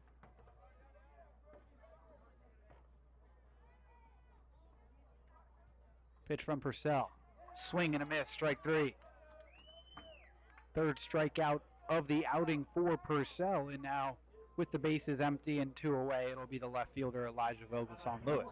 Just how you want to face Vogelsong, who's been very good this whole series, it seems, and still not out of the waters yet, just with 2 outs, and we still got a really tough hitter to retire. And going back to the first game where these 2 played each other, the Bucs took the win, so the Oilers not just fighting for the series, but fighting to get back to 500 versus this Bucs team, who, as of now, would be 4-2, or excuse me, 4-3 against them. Or no, 4-2 right now. Wait, I gotta think about that for a second. Currently 3-2, I believe. 3-2, yes. So a win would make it 500 against the Bucs. Ton of swing and misses for Purcell this inning, and now Vogelsong Lewis takes a step out of the box, needing to regroup after coming up empty 2 straight pitches. Purcell looking for strikeout number 4. Give these Bucs bats one last chance to salvage this series and win the series. 0-2 in the dirt. That has got some nasty movement on it. It's coming in there really hot for a breaking ball. The thing just totally dies and dips off the table, and it's really hard to hold back a swing. I think that one was too much in the dirt for Vogelsong to have an attempt to even want to swing at it. See if we can get this one up a little bit more, or totally changes eye levels, goes with a fastball up. Goes with 1 down low, and it's bounced foul down the first base line. Would be nice. Quick 1-2-3 inning, get the bats right back up. Once again, it'll be Burns, Lamb, and Knowles. First, got to take care of Vogelsong Lewis, who's walked and singled twice. Purcell definitely not out of the woods yet. Brings the 1-2. Bouncer up the middle.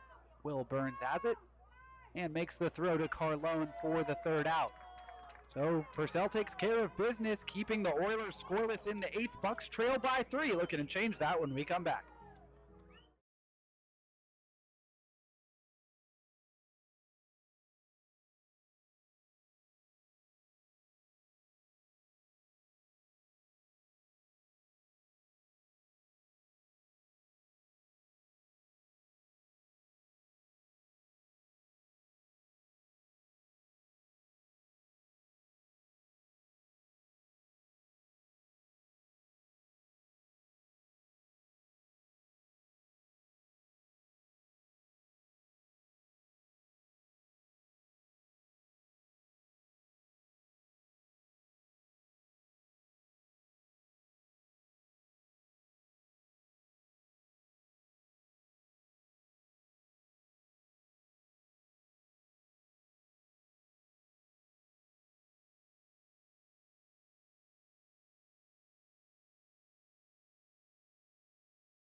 Top of the 9th inning, one last crack at it for the Bucs. Still, Mose Hayes for the Oilers. This will be his 5th inning of work, and crazily enough, not his longest relief appearance of the season. Yeah, it's crazy. 6 innings against Matsu. Came into the 5th, went all the way through the 11th. Like for the Bucs, something's got to give, you'd think, for Mose Hayes. Will Burns, the first man, comes up empty on a nasty breaker, and we were talking during the break, so important that the leadoff man Burns gets on here. It sure is, but with that type of swing on that breaking ball, it's just not going to happen.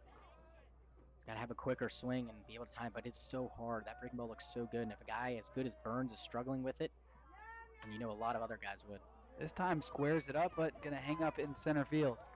Colin Robson squeezes it in. Just 2 outs remaining for these Bucs. Yeah, we've seen Hayes slowly but steadily use that breaking ball more and more, and I think he's starting to see that the Bucs hitters are just really struggling with it, especially Burns, who's able to get a piece of it this time, but just weak contact, and can't really blame him too much. I mean, Hayes is just really pitching a great ball game so far. Now Andrew Lamb, who's doubled and walked. Bucs desperately needing to get something going here.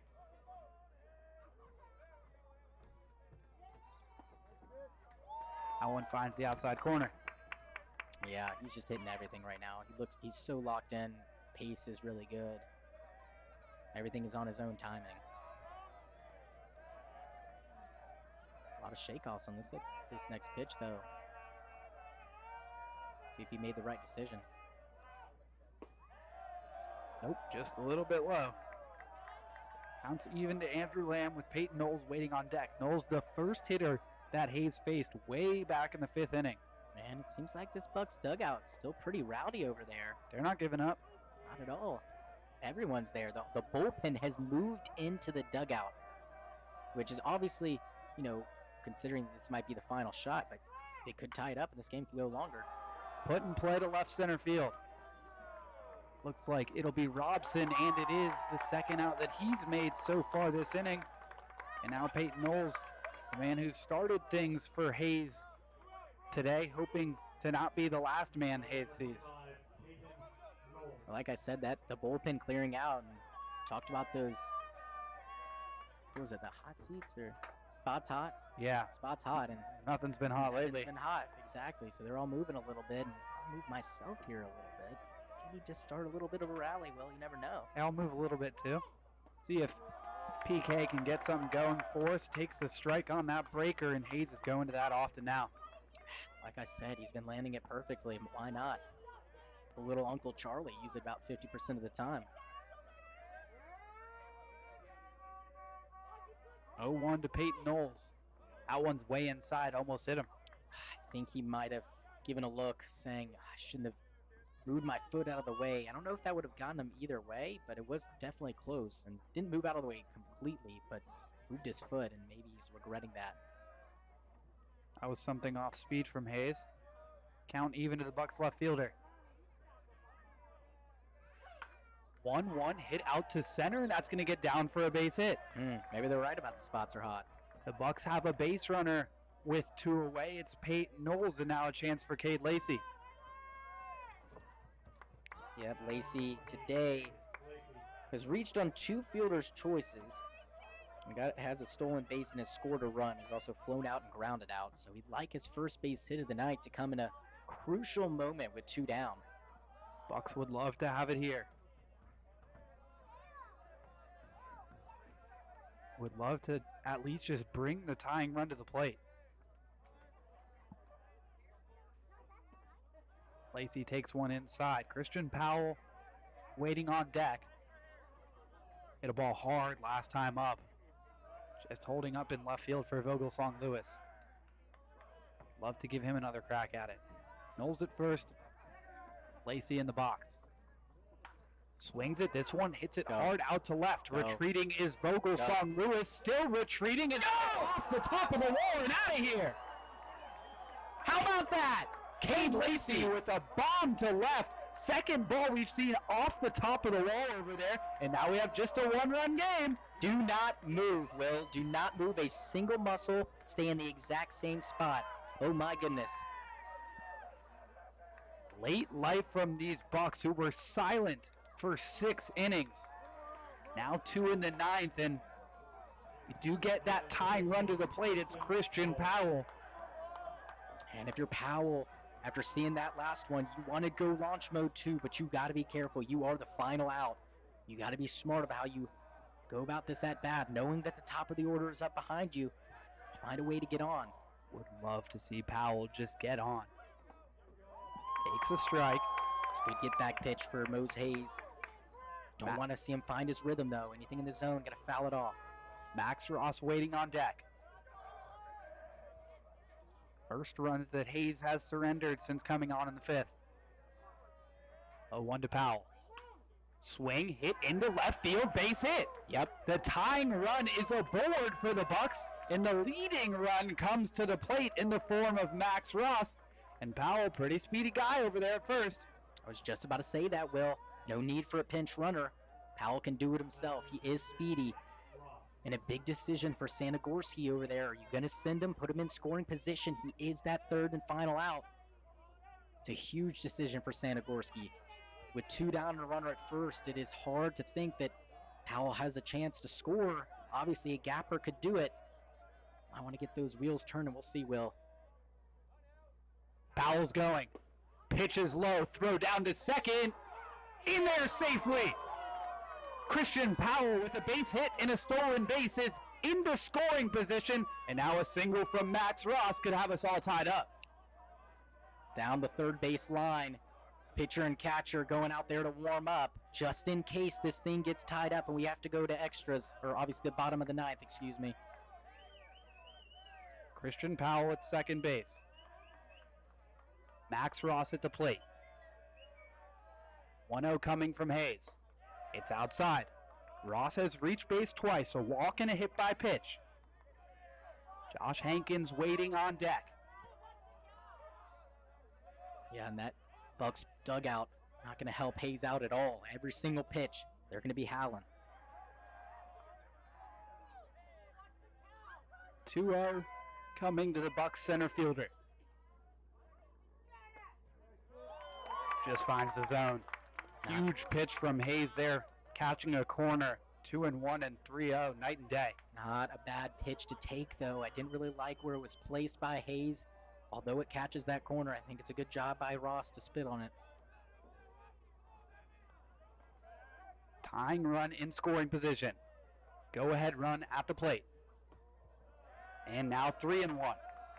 And if you're Powell over there, you know anything through that infield, you are 99% sure you're going to get the green light from Sanagorski.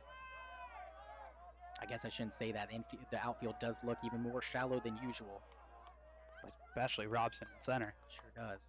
Hitters count for Max Ross. Here comes the 3-1. Lost him outside. Second walk of the day for Max Ross. Oh, and Will, wouldn't this be fitting? Look who's coming up. Josh Hankins coming to the plate. We saw a little something going on when he was at third base in the field with Eddie Leon coming around on his home run, and pitching coach Trey Holmes is going out there to have a word with Hayes. And given that it's the pitching coach, you never know, but assuming here that this is going to be Hayes' game still. I have to assume, too. It doesn't seem... They do have an arm in the bullpen, not throwing as we speak. I don't know if he's ready or he just started getting ready. But I'd have to think that this is Hayes' ball game. And now Springman over there talking with Sanagorski, noted that Springman, despite being the head coach, does a really good job of getting all the other coaches involved and likes to give Sanagorski the opportunity to call his own game sometimes in terms of sending runners and this, that, and the other, and giving a piece of advice to the younger coach, the assistant coach at Butler. Still Hayes' game. Josh Hankins at the plate, looking for his first base hit, and what a time it would be to have it today. Christian Powell at second, Max Ross at first. The Bucs trailing by a score of 9-8.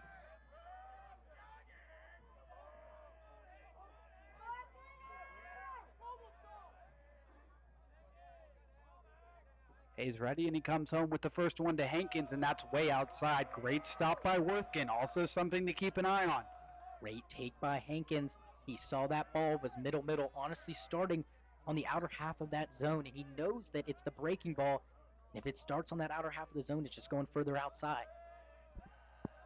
Powell would love to get to third, and Ross would love to get to second, but Worthkin able to prevent that. 1 out. Yep. And it's low. Yep, in the dirt. Your Hankins here. Make Hayes throw a strike. But don't be too scared to swing that bat. I know it's 2 outs and you have a 2-0 count, but Hayes, who's been pitching lights out today, he could give the Bucs their first gift right here. 2-0 the count to the Bucs third baseman. Tying run in scoring position. Hayes is ready. And now the 2-0 to Hankins. Swung on, grounded on the left side and through for a base hit. Christian Powell gets the wave home. The throw from left field is in time. That's going to do it. A heartbreaking loss for the Bucs to close the series out in Kenai. The Oilers take this one by a score of 9-8, take the series by a score of 3-2. And Worthkin, the guy trying to break up the dispute between the Oilers and the Bucs, is the first one to give a howl towards the Bucs dugout, and I wonder how the Bucs feel about that. And I can tell you right now, the Bucs will not forget that from Worthkin, and I'm the first one to say it up here in the booth. That is something that these Bucs will not forget. And this is a good team in the Bucs, a team that is 11-5 now, going back home to a long homestand, and a team that is going to be really good this whole summer, and they're not going to let this game get to them, Will. These two teams will do it again on Monday. We'll just go ahead and wrap things up now in what's a game that we surely won't forget anytime soon. The Bucs with 6 runs in the second, Oilers with 6 in the fourth, 2 in the fifth, 1 in the sixth, and then the Bucs with 2 in the ninth, coming up just short of what would have been a remarkable comeback. We saw a home run from Eddie Leon. We saw a home run from Cade Lacey. Just a wild game all around. 24 hits between the two sides. 3 errors for the Bucs, 1 for the Oilers. And between that defense and just timely pitching coming up when it needed to, that was the difference. And for me, the biggest difference, though, was those 2 runs in the fifth and the 1 run in the sixth from the Oilers. And even some of those runs in the fourth with 2 outs, they just kept adding on. Yeah, this Oilers team, really good hitting team, and the pitching was there when they needed to be. Mose Hayes did a fantastic job and able to get that final out. Although it was a little bit close towards the end, he did his job, and this Oilers hitting staff doing really good as of late. And this is a second-place team that is hot on the Bucs' tail, I will say, but the Bucs have been playing good baseball, and like I said, this loss, it's not going to affect this team, and I know that for a fact. And I'll say it once again, what happened after the game is really going to fire this team up. And I think the Oilers should watch out, especially other teams in the ABL should watch out, because this is the one win where Bucs get fired up, and you think 5 straight wins is a lot. Well, you might be in for a lot longer. Hopefully that'll be the case, as these 2 teams will match up again on Monday. Both teams have the off day tomorrow. Bucs falling to 11-5, still atop the ABL standings. Oilers improving to 8-6 with a 3-2 series win. Final score tonight, 9-8 for the hometown Oilers. 8 runs on 13 hits and 3 errors. 12 left for the Bucs. 9 runs on 11 hits and 1 error. 7 left for the Oilers. For Vic Maslia, I'm Will Hopkins. We'll see you next time.